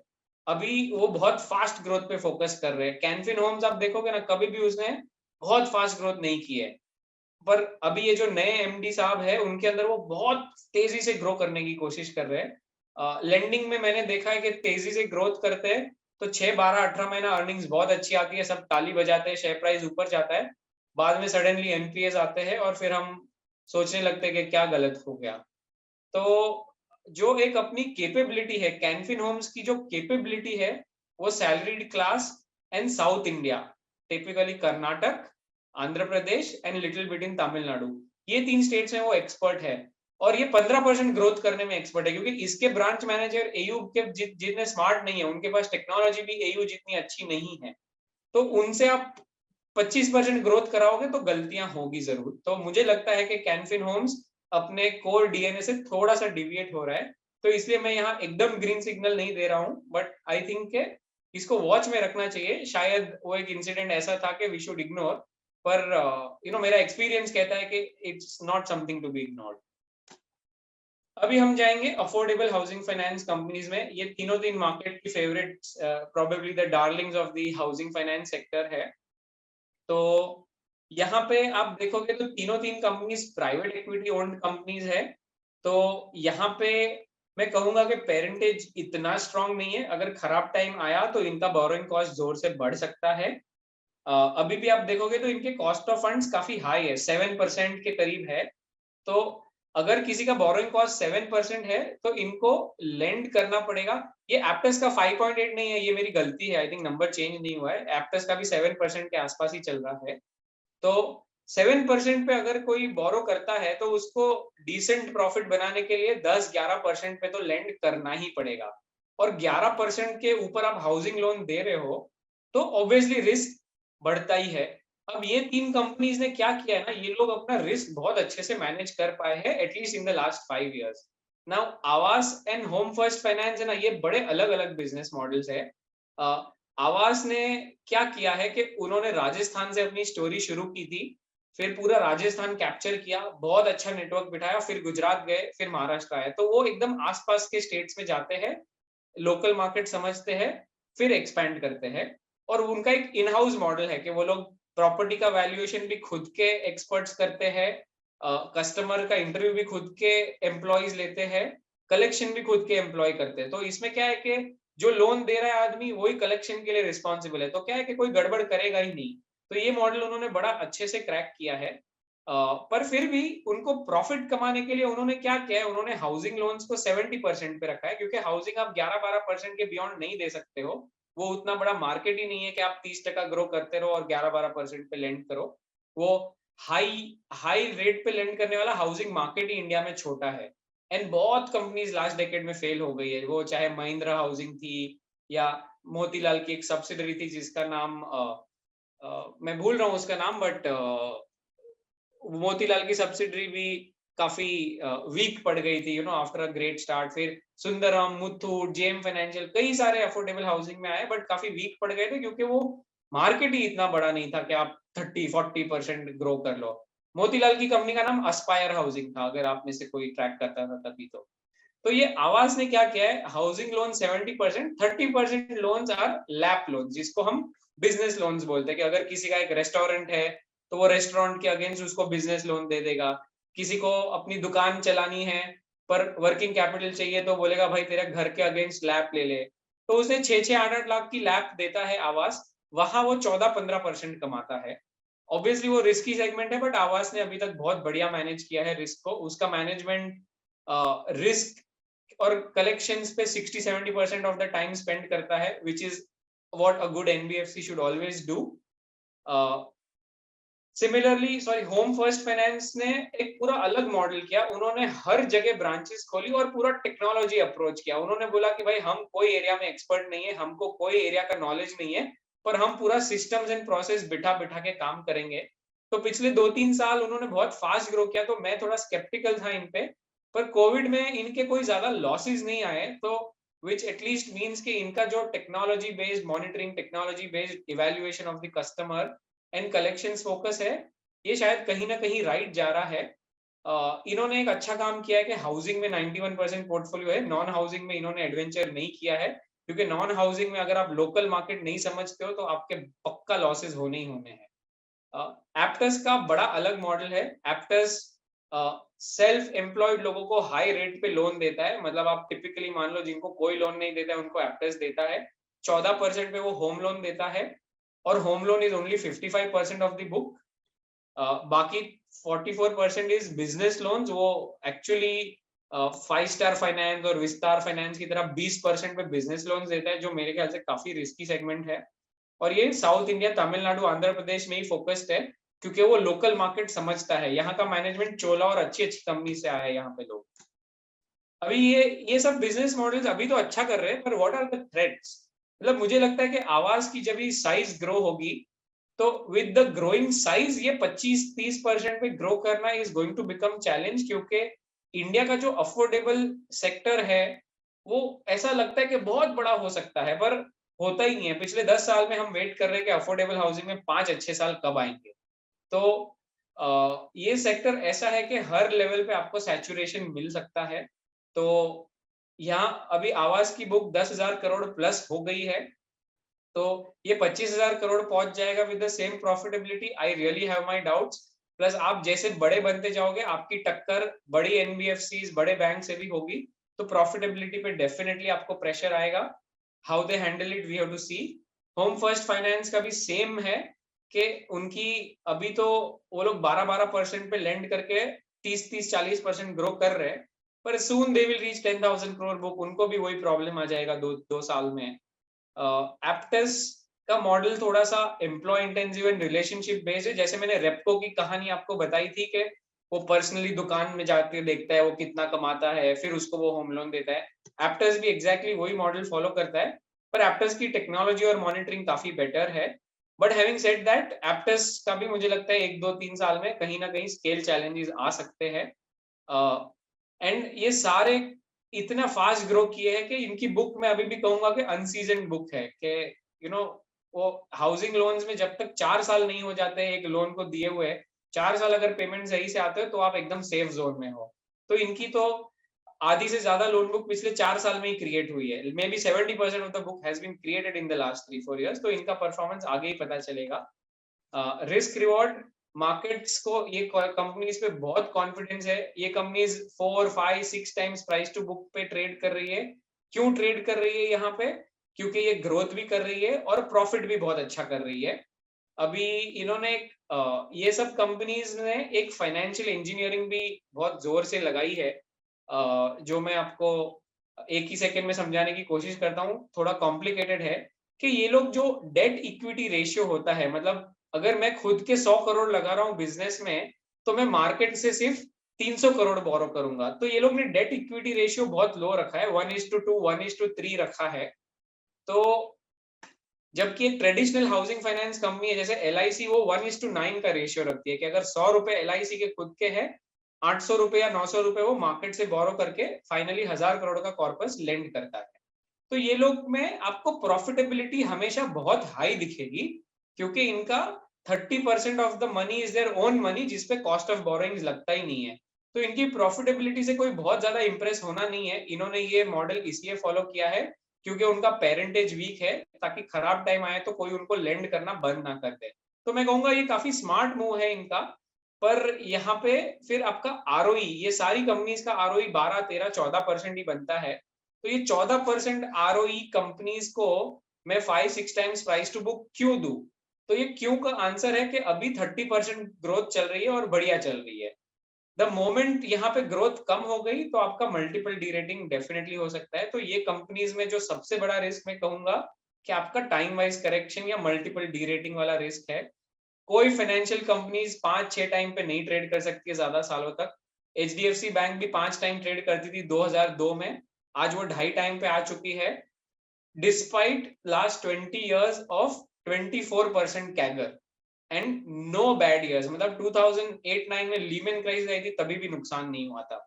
तो इतने कंसिस्टेंसी के बाद भी आपका book value, price to book multiple गिरा है। तो यहाँ पे आप अगर सोचते हो कि आप बहुत रिटर्न बना लोगे, वो नहीं होने वाला। यहाँ पे आप एट बेस्ट कंपाउंडिंग रिटर्न्स बनाओगे कि कंपनी ने कोई गलती नहीं की और 30% की लोन ग्रोथ चलती रही, तो आपका भी 15, 20, 25% का रिटर्न बनता जाएगा। बट द मोमेंट गलतियां हुई, आप बहुत फटाफट 30-40% लूज कर सकते हो, क्योंकि multiples are very very rich. तो you have to be aware these guys are doing a good job right now, but you have to be aware you are not buying the stocks cheap. Okay, so ये सारे मैं कहूंगा कि they are all emerging business models, they are not irrelevant but they are not HDFC yet. तो इसको हम observe करते रहेंगे। इसमें मतलब हमारी जो इन्वेस्टिंग स्टाइल है ग्रीनेज की, हम ऐसे स्टॉक्स में कभी भी बहुत बड़ी पोजीशन नहीं ले सकते, क्योंकि हमेशा रिस्क रिवॉर्ड में रिस्क भी ज्यादा है, रिवॉर्ड ओके है। अब हम आएंगे व्हीकल फाइनेंस में। This is the second largest NBFC sector, largest is housing finance, second is vehicle finance. यहाँ पे 4 कंपनीज है।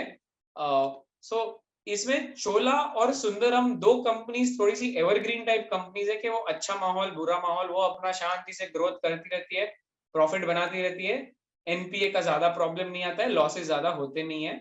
श्रीराम और M&M फाइनेंस थोड़े से सिक्लिकल है, अच्छे टाइम पे अच्छा करते हैं, बुरे टाइम पे थोड़ा बुरा करते हैं।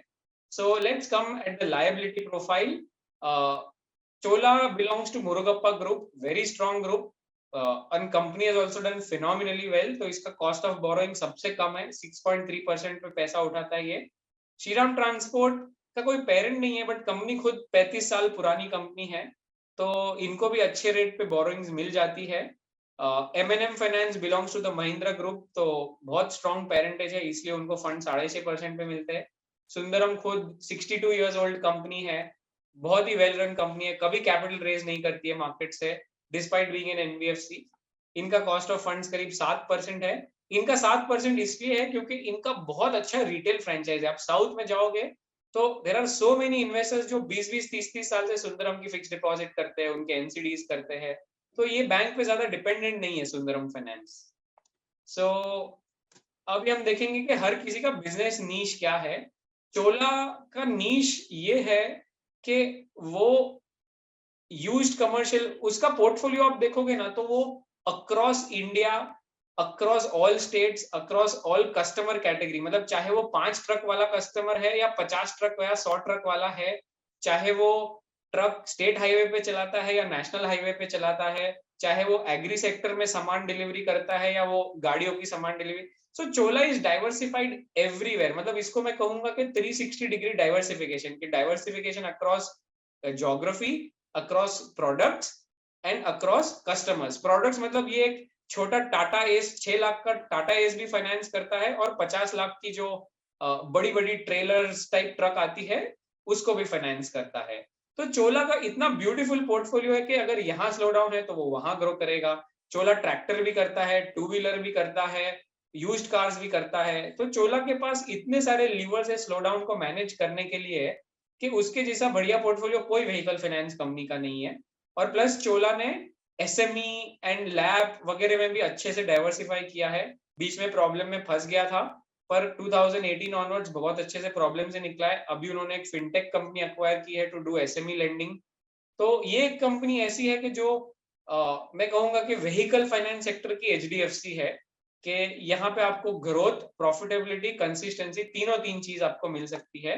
एंड दैट इज बिकॉज ये लोग ने बहुत फोकस किया है एक common similarity with AU bank. जो मैंने आपको बोला कि यहाँ पे भी जो मैनेजमेंट है वो 80% ऑफ द टाइम कलेक्शंस के पीछे फोकस करता है, कि अगर कोई कस्टमर ने टाइम पे पैसे नहीं दिए तो उनकी एक एकदम वेल डिफाइंड प्रोसेस है कि ये फॉलोअप होगा, ये होगा, ये होगा, ये होगा। कि पहले एसएमएस जाएगा, फिर फोन जाएगा, फिर ब्रांच स्टाफ जाएगा, ब्रांच स्टाफ से भी वो नहीं मान रहा है तो फिर एक बाहर की कलेक्शन टीम जाएगी। तो they are very focused on getting their money back. Shriram transport का मॉडल थोड़ा सा अलग है, वो यूज्ड व्हीकल्स का चैंपियन है। पर कौन से यूज्ड व्हीकल? जो truck driver who is migrating to become a first time owner of the truck. जो आदमी 5-7 साल ट्रक चला लेता है वो फिर सोचता है मैं खुद की गाड़ी लेता हूँ, तो वो फिर एक यूज्ड ट्रक लेता है जो 5-6-7 लाख में मिल जाती है। श्रीराम ट्रांसपोर्ट वो सेगमेंट का चैंपियन है। वो सेगमेंट में अभी आपको पेपर्स नहीं मिलते हैं, तो श्रीराम ट्रस्ट पे लेंड करता है और फिर कलेक्शंस के लिए बहुत मेहनत करता है। तो श्रीराम का मॉडल ऐसा है कि वो 18% यील्ड चार्ज करेगा, पर उसको 2 से 3% का नुकसान भी हो जाता है क्योंकि उसका कस्टमर प्रोफाइल ही थोड़ा सा वीक है। तो Shriram is lend high, collect strongly and you also lose some money, but फिर भी श्रीराम प्रॉफिट्स अच्छा बना लेता है। ये कंपनी 2013 से 2017 एक बड़े कंसोलिडेशन फेज में थी। आई थिंक नए एमडी ने बहुत अच्छा जॉब किया है to clean up the company. ये टेक्नोलॉजी वाइज बहुत पीछे रह गई थी, अब ये लोग ने काफी क्लीन अप करके काफी आगे आए हैं। अगले 2 साल काफी अच्छे हो सकते हैं ये कंपनी के लिए। पर ऑब्वियसली ये चोला के कैटेगरी की कंपनी नहीं है क्योंकि ये कमर्शियल व्हीकल पे ज्यादा डिपेंडेंट है। महिंद्रा फाइनेंस वाज स्टार्टेड क्योंकि महिंद्रा कंपनी जो अपनी ट्रैक्टर और वो ट्रैक्स करके जो थी और जीप्स और ये सारी गांव में बेचती थी, रूरल एरियाज में बेचती थी। तो वहां तभी फंडिंग की बहुत बड़ी प्रॉब्लम थी, तो महिंद्रा ने बोला मैं खुद ही एक एनबीएफसी खोलता हूँ जो ये सब फार्मरों को फाइनेंस करेगी। तो अभी फार्मर एक इंडियन इकोनॉमी का बहुत एसेंशियल आर्म है, पर उनकी इनकम्स बहुत वॉलेटाइल होती है। बारिश हुई तो अच्छी बात है, क्रॉप अच्छी हुई तो अच्छी बात है, नहीं तो वो नहीं पे कर पाते हैं। एंड फार्मर से आप जाके रिपोजेस भी नहीं कर सकते क्योंकि वो politically sensitive segment of the society है। तो महिंद्रा के बिजनेस में टिपिकली बहुत लॉसेस होते हैं। रूरल साइकिल अच्छा है तो आपको ऐसा लगेगा कि यार क्या प्रॉफिट्स आ रहे हैं, मतलब यही कंपनी अच्छी है। और जब रूरल साइकिल खराब हो जाता है तो ऐसा लगता है कि ये क्यों ये बिजनेस कर रहा है। तो महिंद्रा आई वुड से is a very very volatile company. हम जब 2011-12 में पूरे एफआईआई कम्युनिटी इतना इसको प्रॉक्सी टू रूरल इंडिया मानती थी, बट बाद में एफआईआई इसको और हम एनालिस्ट को भी समझ में आया कि यार रूरल साइकिल्स होते हैं, 2 साल अच्छे आते हैं, फिर 2 साल खराब आते हैं, और खराब साल में आप चाहे जो कर लो लॉसेस आने ही आने हैं। तो महिंद्रा फाइनेंस का परफॉर्मेंस हमेशा बहुत वॉलेटाइल रहा है, और वो अनफॉर्चुनेटली उसके लिए कुछ ज्यादा कर नहीं सकता है because the nature of the business is such. अब कोई भी प्राइवेट बैंक एनबीएफसी देखो, रूरल में कोई लेंड नहीं करता है क्योंकि रूरल सेगमेंट थोड़ा डिफिकल्ट सेगमेंट है। खाली पीएसयू बैंक लेंड करती है और वहां फिर एनपीए हो जाते हैं। सुंदरम फाइनेंस का थोड़ा अलग मॉडल है, 60 ईयर्स से ट्रक फाइनेंसिंग बिजनेस में है। उसके रिलेशनशिप छोटे से छोटा, बड़े से बड़े ट्रकर के साथ बहुत अच्छे हैं। वीकनेसेस चोला में I can not find any weaknesses, अगर किसी को मिलती है तो बताइएगा। श्रीराम ट्रांसपोर्ट सिक्लिकल बिजनेस है, महिंद्रा फाइनेंस डीप सिक्लिकल है। प्लस महिंद्रा फाइनेंस को एक हमेशा कंपल्शन होता है कि महिंद्रा की ट्रक या गाड़ी कोई खरीदने आता है फार्मर, चाहे वो क्रेडिट वर्दी हो या ना हो, आपको लोन देना ही देना है क्योंकि पेरेंट कंपनी का सेल होना ज्यादा जरूरी है। तो 45% of Mahindra portfolio is Mahindra vehicles only. तो एक कैप्टिव कंपनी हमेशा स्ट्रगल करती है। आप बजाज फाइनेंस देखोगे, उसका हाईएस्ट एनपीए पता है कौन से सेगमेंट में आता है?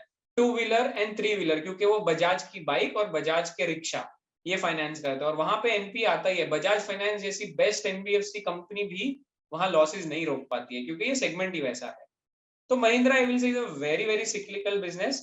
सुंदरम का प्रॉब्लम ये रहा है कि वो बहुत ही अपने ककून में बैठ के काम करता है। उन्होंने भी टेक्नोलॉजी को अडॉप्ट नहीं किया है। 20 साल में मार्केट बदलती है, प्रोडक्ट्स बदलते हैं, कस्टमर्स बदलते हैं, कस्टमर नीड्स बदलती है। तो मुझे लगता है सुंदरम थोड़ी स्लो है ये सब रिएक्ट करने में। But having said that, it's not that they are obsolete, it's just that they are slow. Now you look at the consistency growth valuation. Market Chola को सबसे ज्यादा वैल्यूएशन देती है क्योंकि हमने डिस्कस किया कितना स्ट्रॉन्ग बिजनेस मॉडल है, ग्रोथ भी देता है, कंसिस्टेंटली प्रॉफिट भी देता है। श्रीराम में ग्रोथ थोड़ी सी स्लो है क्योंकि कंपनी बहुत बड़ी है, देश को अच्छा करना पड़ेगा तब श्रीराम अच्छा करेगा। वो आरओए मतलब प्रॉफिट वॉलेटिलिटी ज्यादा नहीं है, बहुत बढ़िया काम किया है इन्होंने। महिंद्रा फाइनेंस में बहुत वॉलेटिलिटी है, आप आरओए देख सकते हो, रेंज कितना फ्लक्चुएट होता है, एंड ग्रोथ भी देखो खाली 7% की ग्रोथ हुई है। तो Mahindra finance will depend on the rural cycle. Sundaram finance market उसको काफी रिस्पेक्ट देती है, अच्छा वैल्यूएशन है, पर ये कंपनी ग्रोथ में हमेशा पीछे रहती है। तो आई वुड से कि Sundaram and Chola are evergreen companies, and Shriram and Mahindra दोनों में मुझे लगता है कि एक साइकिल अच्छा आने वाला है 1-2 साल का। तो यहाँ पे जो शॉर्ट टर्म इन्वेस्टर्स है वो थोड़ा स्ट्रॉन्ग अर्निंग्स देख सकते हैं। Now I come to gold loan companies. Gold loan companies typically क्या करती है, गोल्ड ऑर्नामेंट्स रखती है, उनकी जांच पड़ताल करती है और उसके अगेंस्ट 75% ऑफ द वैल्यू आपको लोन दे देती है। तो ये गोल्ड लोन एक ऐसा लोन है ना कि जो पहले हम समझते थे कि आदमी जब स्ट्रेस में है तो ही गोल्ड लोन लेता है, पर पिछले 15 साल में ये थोड़ा चेंज हो गया है। जब आदमी को बैंक से लोन आसानी से नहीं मिलता है या आपकी बैंक की लिमिट खत्म हो गई है, तब आदमी गोल्ड प्लेज करके थोड़ा सा एक्स्ट्रा लोन लेता है। तो ये मुथूट फाइनेंस और मन्नपुरम के 80% of the customers are small business है, मतलब कोई साड़ी की शॉप लेके बैठा है, किसी का ट्रांसपोर्ट का धंधा है, किसी का कबाड़ी वाले का धंधा है। तो ये जो हम अनऑर्गेनाइज स्मॉल बिजनेसेस कहते हैं ना, जो लाखों करोड़ों बिजनेसेस है इंडिया में, छोटी छोटी दुकानें, एक कोई ऑटो गैराज लेके बैठा है, तो ये लोग को कोई और लोन देगा नहीं क्योंकि ना इनका बिजनेस प्रीमाइस ठीक ठाक है, ना इनकी आईटी पेपर वर्क ठीक है, तो ये लोग गोल्ड के अगेंस्ट लोन लेते हैं। तो गोल्ड लोन में अभी क्या होता है ना कि आपके पास अगर गोल्ड है, आप जाके कोई भी अननोन कंपनी में कभी अपना गोल्ड नहीं रखोगे क्योंकि आपको हमेशा टेंशन रहेगा वापस मिलेगा कि नहीं। तो गोल्ड लोन बिजनेस एक बैंक कर सकता है, और या तो ये एनबीएफसी कर सकती है जिनका कस्टमर ट्रस्ट बहुत ज्यादा है। तो मुथूट, मन्नापुरम, ये लोग का सबसे अच्छा पार्ट ये है ना कि इन्होंने बहुत अच्छी ब्रांड क्रिएट की है इन द लास्ट 20 इयर्स के यहाँ गोल्ड लोन मिलता है और गोल्ड आपका हमारे साथ सुरक्षित है। तो अभी आप देखोगे तो मुथूट फाइनेंस यहाँ पे स्ट्रॉन्गेस्ट प्लेयर है, उसका कॉस्ट ऑफ फंड्स आप देखोगे लोएस्ट है, 7-7.5% पे वो बोरो करता है। मन्नापुरम भी ठीक ठाक प्लेयर है, as far as the borrowing is concern, ये 8% पे उठाता है। IIFL is doing fine, but amongst the three it is the weakest player. अभी हम बिजनेस नीश देखेंगे। तो बिजनेस नीश क्या है, हमको हमेशा ऐसा लगता है कि एनबीएफसी ज्यादा रेट पे लोन देती है, एनबीएफसी 20% पे गोल्ड लोन देती है, पर मुथूट फाइनेंस के पास एक ऐसा ये है कॉम्पिटिटिव एज जिसको मैं कहूंगा कि वो 7.5% पे बोरो करता है और उसको ब्रांच और एम्प्लॉय और कॉर्पोरेट ऑफिस चलाने का खर्चा दूसरा 3% आता है, तो वो 10.5% के ऊपर वो लोन देगा तो वो प्रॉफिट कमा लेगा। जबकि मन्नापुरम के लिए वो नंबर 13.5% है क्योंकि उसका ब्रांच कॉस्ट ज्यादा है। आईआईएफएल के लिए भी वो नंबर 14% है। तो मुथूट ऐसा एक ही कंपनी है जो बैंक के साथ भी compete कर सकता है। तो मुथूट आपको 10% से लेके 22% सारे रेंज के लोन्स देता है। So Muthoot is one NBFC which I say can compete with the banks। और NBFC में हम ये हमेशा देखते हैं कि कौन सी NBFC लोएस्ट कॉस्ट पे बोरो कर सकती है और किसका ऑपरेटिंग कॉस्ट लोएस्ट है, क्योंकि only then can you effectively compete with the bank someday। तो वहां पे मन्नापुरम का थोड़ा सा प्रॉब्लम है कि अभी गोल्ड लोन सेक्टर में बहुत कंपटीशन आ गया है बैंक्स का, पर मन्नापुरम 13-14% के नीचे लोन्स दे ही नहीं पाएगा क्योंकि उसका कॉस्ट स्ट्रक्चर ही इतना हाई नहीं है। तो आई वुड से कि अभी gold loan as a sector में ही थोड़ा सा कॉम्पिटिटिव इंटेंसिटी हाई चल रहा है, पर उसमें मुझे लगता है जो स्ट्रॉन्गेस्ट प्लेयर है मुथूट, वो definitely it will come out stronger. So somewhere in the next 6-12 months Muthoot आपको एक अच्छा एंट्री पॉइंट देगा। Manappuram as a business I think has a lot of struggles, वो उसको अगले 1-2 साल बहुत मेहनत करनी पड़ेगी to remain competitive. IIFL finance के पास गोल्ड लोन्स के अलावा वाले भी धंधे हैं, अभी के लिए IIFL बहुत अच्छा कर रहा है, बट IIFL ने पास्ट में बहुत सारे नए सेक्टर्स में एंटर करता है, गलती करता है, फिर और नए सेक्टर में चला जाता है, गलती सुधारता है। तो IIFL में कहूंगा कि अभी उनकी सब चीजें अच्छी चल रही है, but historically it has been a very very volatile player. वो माइक्रो फाइनेंस में तेजी होती है तो माइक्रो फाइनेंस में घुस गया था, गोल्ड में तेजी थी पहले 2012-13 में तो गोल्ड में घुस गया, फिर गोल्ड से निकलना शुरू कर दिया, फिर बिल्डर लोन्स में तेजी थी तो बिल्डर लोन्स में घुस गया, लैप में तेजी थी तो लैप में घुस गया। तो IIFL हमेशा अपॉर्चुनिस्टिक रहा है, कभी बहुत वाट नहीं लगती है, बट हमेशा उस पे आपको ये सोचना है कि अच्छे टाइम में ये अच्छा करता है, बट बुरे टाइम में डेफिनेटली कहीं ना कहीं फंसता है। सो ये थ्रेट्स मैंने बोल दी कि बैंक का aggression is the biggest threat for this sector. IIFL के लिए एक और थ्रेट है कि वो काफी हाई लीवरेज, उसका डेट इक्विटी रेशियो काफी हाई है, और मुझे लगता है कि जब टाइम, अभी 1-2 साल अच्छे हैं इसलिए चल जाएगा, बट जब टाइम खराब आता है तो जिसका हाई डेट इक्विटी होता है उनको बोरोइंग्स अच्छे से नहीं मिलती है, तो काफी वैल्यूएशन गिर जाता है तभी।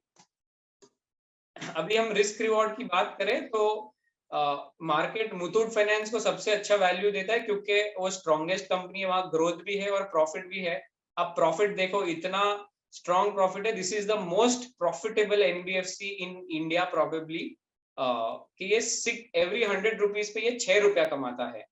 मन्नपुरम भी एक टाइम पे उतना प्रॉफिटेबल था, बट अभी उसकी प्रॉफिटेबिलिटी काफी डैमेज हो चुकी है। IIFL का साइकिल होता है, अभी वो 3% पे चल रहा है प्रॉफिटेबिलिटी में, पिछले 2-3 साल 1% पे चल रहा था क्योंकि टाइम खराब था। तो आई वुड से the verdict is Muthoot is an evergreen company, आप उसको अच्छा प्राइस देख के थोड़े लॉन्ग टर्म के लिए सोच सकते हो। मन्नपुरम सस्ता है, पर एक रिबॉन्ड के अलावा I am not very very optimistic, they have a lot of work to do at the branch level to compete with the banks. And IIFL finance ऐसा है कि ही इज अ सर्वाइवर, इतनी mistakes करके भी वो survive कर गया है, तो लेट्स सी, मतलब I will neither be very bullish nor very bearish on IIFL. I think this is the last leg of the NBFCs, which is microfinance companies. यहाँ पे कोई सेक्युलर बिजनेस मॉडल नहीं है, ये सेक्टर को मैं 14 साल से ट्रैक कर रहा हूँ, इसमें 2 से 3 साल अच्छे, उसके बाद 2 साल बहुत बुरे, ये आता ही है। आप चाहे कितनी भी अच्छी कंपनी हो, कितने भी अच्छे प्रोसेसेस फॉलो करो, आप ये साइकिल को एस्केप कर ही नहीं सकते हो। It is only the degree of damage which determines के आप कितने अच्छे हो। जैसे अभी क्रेडिट एक्सेस और अरमान, ये दो कंपनीज का कलेक्शंस एंड ऑपरेशंस पे काफी फोकस है। अभी माइक्रो फाइनेंस है ना, वो एकदम ऑपरेटिव इंटेंसिव बिजनेस है, कि उसमें आपके हजारों स्टाफ होते हैं, हजारों ब्रांचेस है, लाखों कस्टमर्स है, और एवरी वीक आप उनको मिल रहे हो, तो इतने ट्रांजैक्शन होते हैं, कैश डील होता है। तो यहाँ पे आप कस्टमर पे कंट्रोल रखो, फ्रॉड्स मत होने दो, रेगुलर कलेक्शंस करो, कहीं कलेक्शंस अटक रहे तो सीनियर मेंबर्स जाके इंटरवीन करके पैसा वापस लेके आ सकते हैं। तो this is what makes a good micro finance company. तो I think credit access has done a fantastic job, कि उसकी 12-13 हजार करोड़ की लोन बुक भी है और वो प्रॉफिटेबल भी है। इवन कोविड जैसे खराब टाइम में भी वो लॉस में नहीं गया, दो उसका भी पैसा गया पर वो लॉस में नहीं गया। तो credit access I think is the best business, even the best business is cyclical here. Valuation काफी मार्केट उसको हाई दे रहा है, क्योंकि next 18-20 months are going to be very good for micro finance companies. ये प्राइस पे आप कोई बहुत रिटर्न नहीं बनाओगे, कंपाउंडिंग रिटर्न बना सकते हो, बट यहाँ पे आपका कैपिटल काफी सेफ है। तो जो लेस रिस्क अवर्स इन्वेस्टर्स होते हैं वो ये स्टॉक देख सकते हैं, अगर माइक्रो फाइनेंस अगर रिस्की सेक्टर में कुछ देखना है। स्पंदना में बहुत मैनेजमेंट इश्यूज हुए थे, बट वो भी सब रिजॉल्व हो रहे हैं। स्टॉक सस्ता है, मे बी 1.5-2 साल अच्छे जा सकते हैं, बट आई थिंक स्पंदना के लिए बहुत हार्डवर्क है। It is not easy right now to say के ये एक क्रेडिट एक्सेस जैसा अच्छा MFI बन सकता है। सो आई थिंक इसको हम वॉच लिस्ट में रख सकते हैं, सस्ता है, अच्छा कर लेगा नया मैनेजमेंट तो शायद रिटर्न्स अच्छे बनेंगे, but yes it can not be taken for granted. Mass financial एक ऐसी कंपनी है जो सारी NBFC और MFI को लेंड करती है। आई थिंक ये बहुत ही प्रॉमिसिंग कंपनी थी 2017-18 में, पर I think they are again वो रेपको जैसा प्रॉब्लम है कि उन्होंने इन्वेस्ट ही नहीं किया टेक्नोलॉजी और लोगो में और वो सब में, तो वो अभी थोड़े से इररेलेवेंट हो गए हैं। तो आई थिंक यहाँ पे भी आपको ग्रोथ और प्रॉफिटेबिलिटी की फाइट होगी विद टाइम। अरमान बहुत छोटा है, 1500-1200 करोड़ की लोन बुक है, बट बहुत ही बढ़िया प्रमोटर से प्रॉफिटेबिलिटी में फोकस करते हैं, 5-6% आरओए बनाता है, खराब टाइम में इसका इतना ज्यादा नुकसान भी नहीं होता है, but yes it is extremely expensive, यहाँ से पैसा बनाना कोई इजी काम नहीं है। तो that's on micro finance. So finally we come back to the first slide. अभी आप थोड़ा ज्यादा रिलेट कर पाओगे कि मैंने जो चीजों को ग्रीन में रखा है, जैसे एचडीएफसी बैंक, आईसीआईसीआई ग्रीन में क्यों रखा है, क्योंकि वो एवरग्रीन है। एक्सिस और कोटक को ऑरेंज में क्यों रखा है, क्योंकि एक्सिस अगर थोड़ा टर्न अराउंड कर सकता है, जो मुझे लगता है हो पाएगा, तो एक्सिस में रिस्क रिवॉर्ड आपका बहुत अच्छा है। कोटक ऐसा है कि न ग्रेट करेगा न खराब करेगा, वो अपना काम करते रहेगा, but from a returns point of view I think Kotak बहुत महंगा है, तो रिटर्न्स आसान नहीं है। Similarly, SBI is an evergreen bank for the public sector, but public sector is itself cyclical. So that is what you have to keep in mind. Regional banks में federal bank ऐसा है कि जो अभी तक हारा नहीं है, न जीता है न हारा है. He still has to prove himself, and I think next 2 years he can do that. So आप पूरा ये यूनिवर्स को उसी तरह से देख सकते हो कि red is the struggling one. इसका आप चाहिए तो फोटो ले लो। This slide is probably something जो 2-3-4 साल बाद भी वैलिड होना चाहिए। तो चीजें बदलती है। 1 साल पहले कैनफिन ग्रीन था मेरे लिए, बट अब वो ऑरेंज हो चुका है। तो चीजें बदलती है, बट ब्रॉडली बिजनेस मॉडल्स इतना जल्दी नहीं बदलते हैं। So I think this should be a good ready reckoner और रेफरेंस स्लाइड जो आप रख सकते हो। Thank you guys for patiently hearing. किसी को हम Q&A करेंगे, Q&A में कुछ क्वेश्चंस अनआंसर्ड रह गए तो आप यहाँ ईमेल कर सकते हो, या इश मोहित को रीच आउट कर सकते हो, उसकी टीम हमको भेज सकती है, whatever. So thank you guys, I am done. मैं 20 सेकंड्स का वाटर ब्रेक लेता हूँ। No worries sir, it was a wonderful session कि आपने पूरा मतलब I think last presentation से कि आपने इस पर और ज़्यादा simplify कर दिया। ये it's very simple to understand for anyone who's watching it. Just I'm opening the chat section below, so like can we just drop a simple thank you for the basically sir for doing this. नहीं thank you.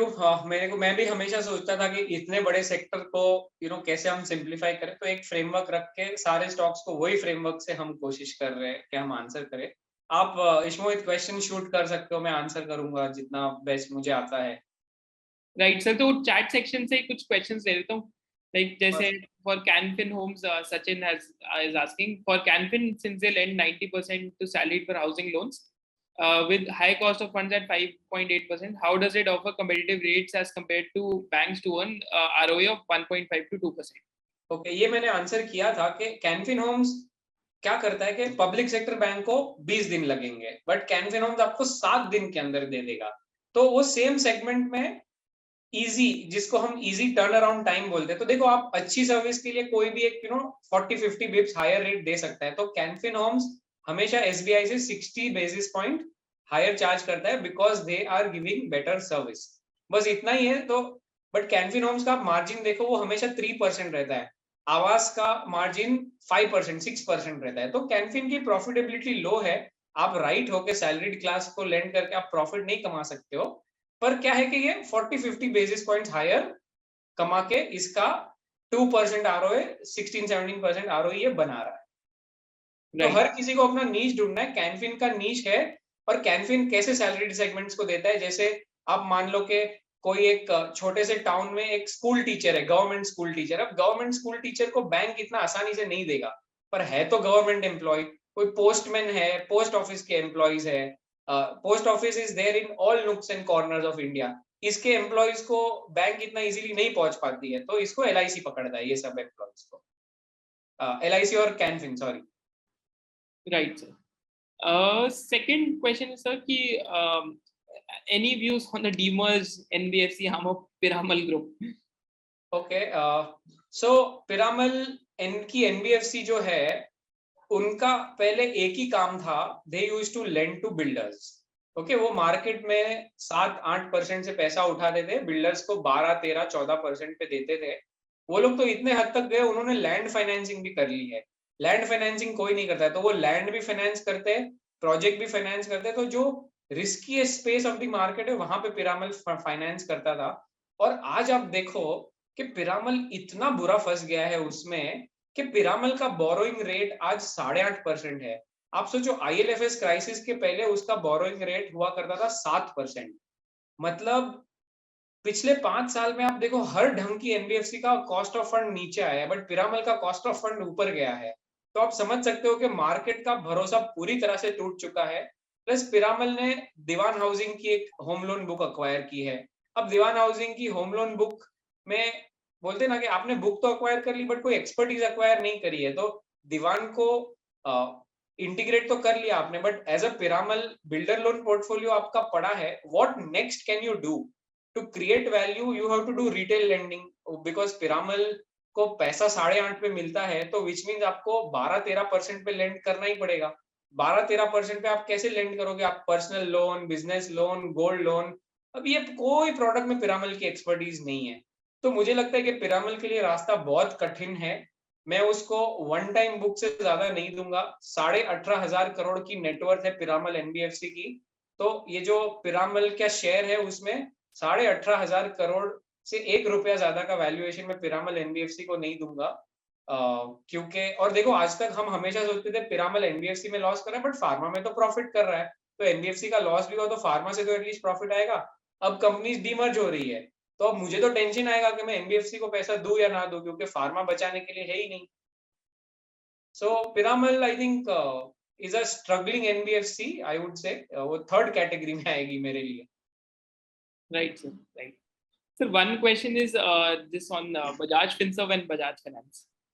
Okay, Bajaj finance, देखो Bajaj finance एक ऐसी company है जो आप मान लो कि India के जो टॉप 1 करोड़ फैमिलीज है ना, वो mostly axis, ICICI, Kotak, HDFC ये और एसबीआई, ये सारे बैंक्स के साथ बैंक करते हैं। ये कोई बजाज फाइनेंस का कस्टमर नहीं है। बजाज फाइनेंस के कस्टमर्स आते हैं जो नेक्स्ट 5 करोड़ कस्टमर्स, जो कोई तनिष्क के शोरूम में काम कर रहा है, कोई मॉल में काम कर रहा है, जो टिपिकली 25,000 से 45,000 की सैलरी कमाते हैं, वो इसके कस्टमर है, क्योंकि they are aspiring for a better life. तो बजाज ने ये सेक्टर को बहुत अच्छे से क्रैक किया है कि ये सेक्टर रिस्की होता है, बट बजाज ने डेटा एनालिटिक्स किया। पहले उसने बोला कि चलो टीवी के लिए अच्छा टीवी और अच्छा फोन कौन खरीदता है? मिडिल क्लास खरीदता है। तो पहले उसके थ्रू मैं 50,000 का रिस्क लेता हूँ, फिर वो बिहेवियर अच्छा होगा तो मैं फिर 1 लाख का रिस्क लूंगा, फिर उसको पर्सनल लोन 3 लाख की दूंगा। तो बजाज ने ये बहुत ही ब्यूटीफुली एग्जीक्यूट किया है ये मॉडल। लास्ट डेकेड में बजाज 35% कैगर पे ग्रो कर रहा था। पर अब मेरा मानना है कि ये जो सेगमेंट ही है ना, जो नेक्स्ट 5 करोड़ फैमिलीज, ये सेगमेंट थोड़ा स्लो हो गया है, क्योंकि इन्फ्लेशन ने उनको मारा है, कोविड ने उनको मारा है। तो I think that in the next 2-3 years Bajaj के लिए वो 35% ग्रो करना इजी नहीं होगा, 25% ग्रोथ फिर भी कर लेगा। एंड जब बजाज फाइनेंस 25% ग्रो करेगा और आईसीआईसीआई 20% ग्रो करेगा, तो वो difference between the growth rates will actually come down a lot. आप बिफोर कोविड देखोगे तो आईसीआईसीआई 15% पे ग्रो करता था, बजाज 35% पे करता था। तो बजाज को 7 times price to book, ICICI को 2 टाइम्स प्राइस टू बुक, क्योंकि ग्रोथ रेट्स इतने डिफरेंट है। अब ग्रोथ रेट्स थोड़े से कन्वर्ज हो रहे हैं, तो मुझे लगता है कि बजाज का वैल्यूएशन काफी हाई है। आपको बजाज खरीदना है। See it's a great company, business के बारे में हम कोई डिस्कशन ही नहीं कर रहे हैं, बिजनेस अच्छा ही है इसका। पर मुझे लगता है ये वैल्यूएशन पे जो ग्रोथ है, वहां पे मुझे थोड़ा क्वेश्चन मार्क है। इसलिए बजाज फाइनेंस, चोलामंडलम, ये सारे मैंने जो एवरग्रीन कंपनीज आपको बोले ना, HDFC, SBI, Bajaj finance, Cholamandalam, Muthoot finance, ये सारे एवरग्रीन कंपनीज आपको क्राइसिस में लेने हैं। आप आज के प्राइस पे लेने जाओगे, सब इतने महंगे हैं कि आपका एकदम एवरेज रिटर्न ही बनने वाला है। अगर आपका 3 साल का होराइजन है, 10 साल का होराइजन है तो बात अलग है। पर यार वो 10 साल में 3,500 दिन होते हैं, हम कोई बैठ नहीं सकते 3,500 दिन देखे बिना। तो इसलिए आपको मैं एक रिकमेंडेशन दूंगा, सारे एवरग्रीन स्टॉक्स आप वही दिन खरीदना जब आपको बहुत डर लग रहा है, क्योंकि मार्केट में तभी बहुत करेक्शन हुआ होगा। बजाज फाइनेंस 5300 गया था, next bout of FI selling आएगा, शायद वापस 6000 के नीचे जा सकता है, तो तब आपकी मार्जिन ऑफ सेफ्टी बेटर है।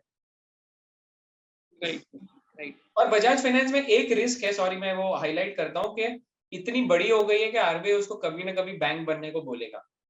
एंड जब एक एनबीएफसी बैंक बनती है तो 2 साल सब कुछ स्लो हो जाता है, तो तब थोड़ा स्टॉक में करेक्शन भी हो सकता है, time wise, valuation wise possible है।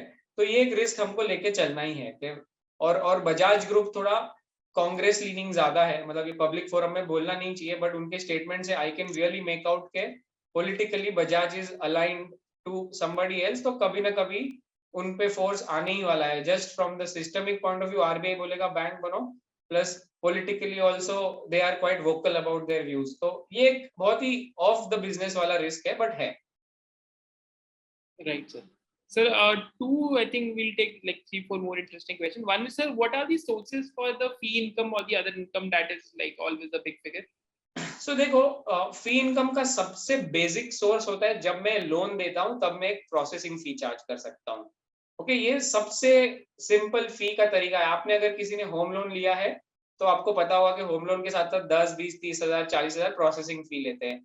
फिर जब भी कोई बिजनेसमैन एक बिजनेस लोन लेता है तो उसको 1%, 2% का प्रोसेसिंग फी लगाते हैं।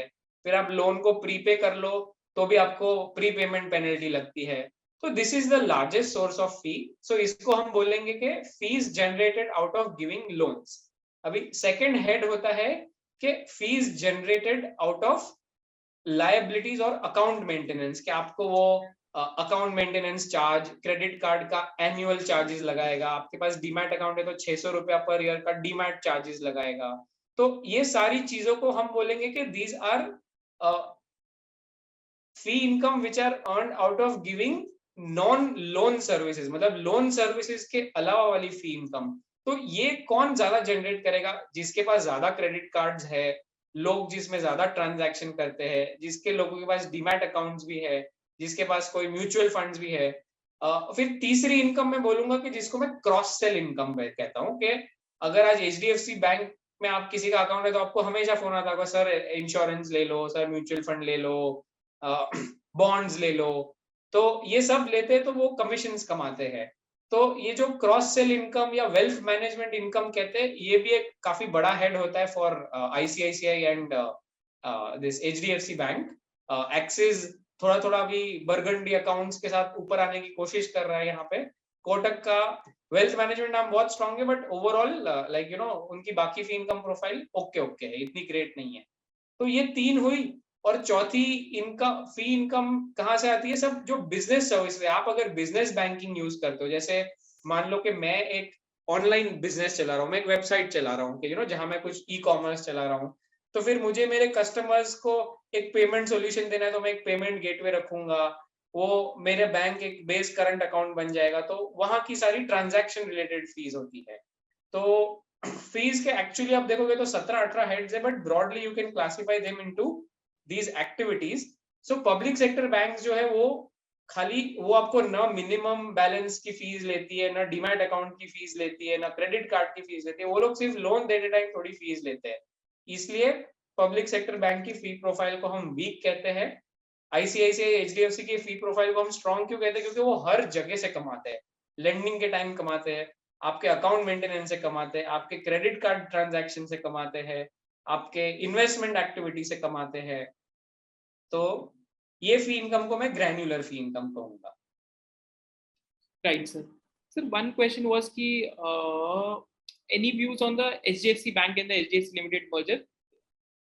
सो इस पे मैंने मतलब सीएनबीसी, ईटी नाउ सब पे इंटरव्यूज भी है। तो ये मर्जर देखो, ये मर्जर ऐसा है कि एचडीएफसी लिमिटेड जो है ना, वो उसकी प्रॉफिटेबिलिटी काफी लो है कंपेयर टू एचडीएफसी बैंक, क्योंकि housing loans is a low profit making business. तो अब क्या होगा कि एक low profitable business is going to merge with a highly profitable business. Plus HDFC bank का जो एचडीएफसी लिमिटेड की 5 लाख करोड़ की बोरोइंग्स है, अभी वो बोरोइंग बॉन्ड मार्केट से है, but as a bank you have a chance to substitute that with the deposits which are even lower cost. पर अभी 5 लाख करोड़ के डिपॉजिट्स लाने के लिए एचडीएफसी को मार्केट में बैंक को रेट भी थोड़ा हाई देना पड़ेगा। तो इससे क्या होगा कि अगले 12 से 18 महीना आई थिंक एचडीएफसी बैंक की प्रॉफिटेबिलिटी जो हमने पास्ट में देखी वहां से थोड़ी सी नीचे होगी। और इस दौरान मतलब मुझे लगता है कि एचडीएफसी बैंक का 12 से 18 महीना थोड़ा परफॉर्मेंस भी, स्टॉक प्राइस का भी थोड़ा सा वीक रह सकता है। मतलब जो हम आज पास्ट में एचडीएफसी 3 टाइम्स के ऊपर ट्रेड करता था, आज वो लाइक 3.5 से 4 टाइम ट्रेड करता था एचडीएफसी, आज वो 3.1 पे आ चुका है। तो इसका रीजन ये है कि ये मर्जर पे लोगों को लग रहा है अर्निंग्स थोड़ी सी कम हो जाएगी, तो मेरा मानना है कि there are like better return options, maybe 1-1.5 साल बाद एचडीएफसी का ये सारा मामला खत्म हो गया तब आप एचडीएफसी बैंक को देख सकते हो, और या तो आपको करेक्शन में 1300 टाइप मिलता है, तो वहां अपने को पता है कि मर्जर के बाद भी डाउनसाइड नहीं है. Right, sir. So I think I'll just take like one last question, and that is like, so this is a question that in fee income as a percentage of total income, what would be the max ratio according to you? As companies can manipulate these fees income to easily show growth and profitability that we saw in the case of DHFL and Yes Bank, where fee income was very, very high. So I would say DHFL तो नहीं, but Yes Bank and IndusInd Bank में fee income used to be very high. तो वो लोग क्या करते हैं कि लेंडिंग के टाइम ही लोगों को बोलते हैं कि चल तेरे को 12% में लोन दूंगा, उसकी जगह तेरे को 11 पे दे रहा हूँ, पर 1% की जगह तुम 2% फी दे दो. अब क्या हो गया कि आपने तो सेम ही कमाना है पैसा, आपने इंटरेस्ट इनकम को कम कर दिया बट फी इनकम को बढ़ा दिया. एनालिस्ट लोग देख के बोलेंगे अरे वाह वाह वाह वाह, फी इनकम बढ़ रही है, मतलब ये अच्छी बैंक है.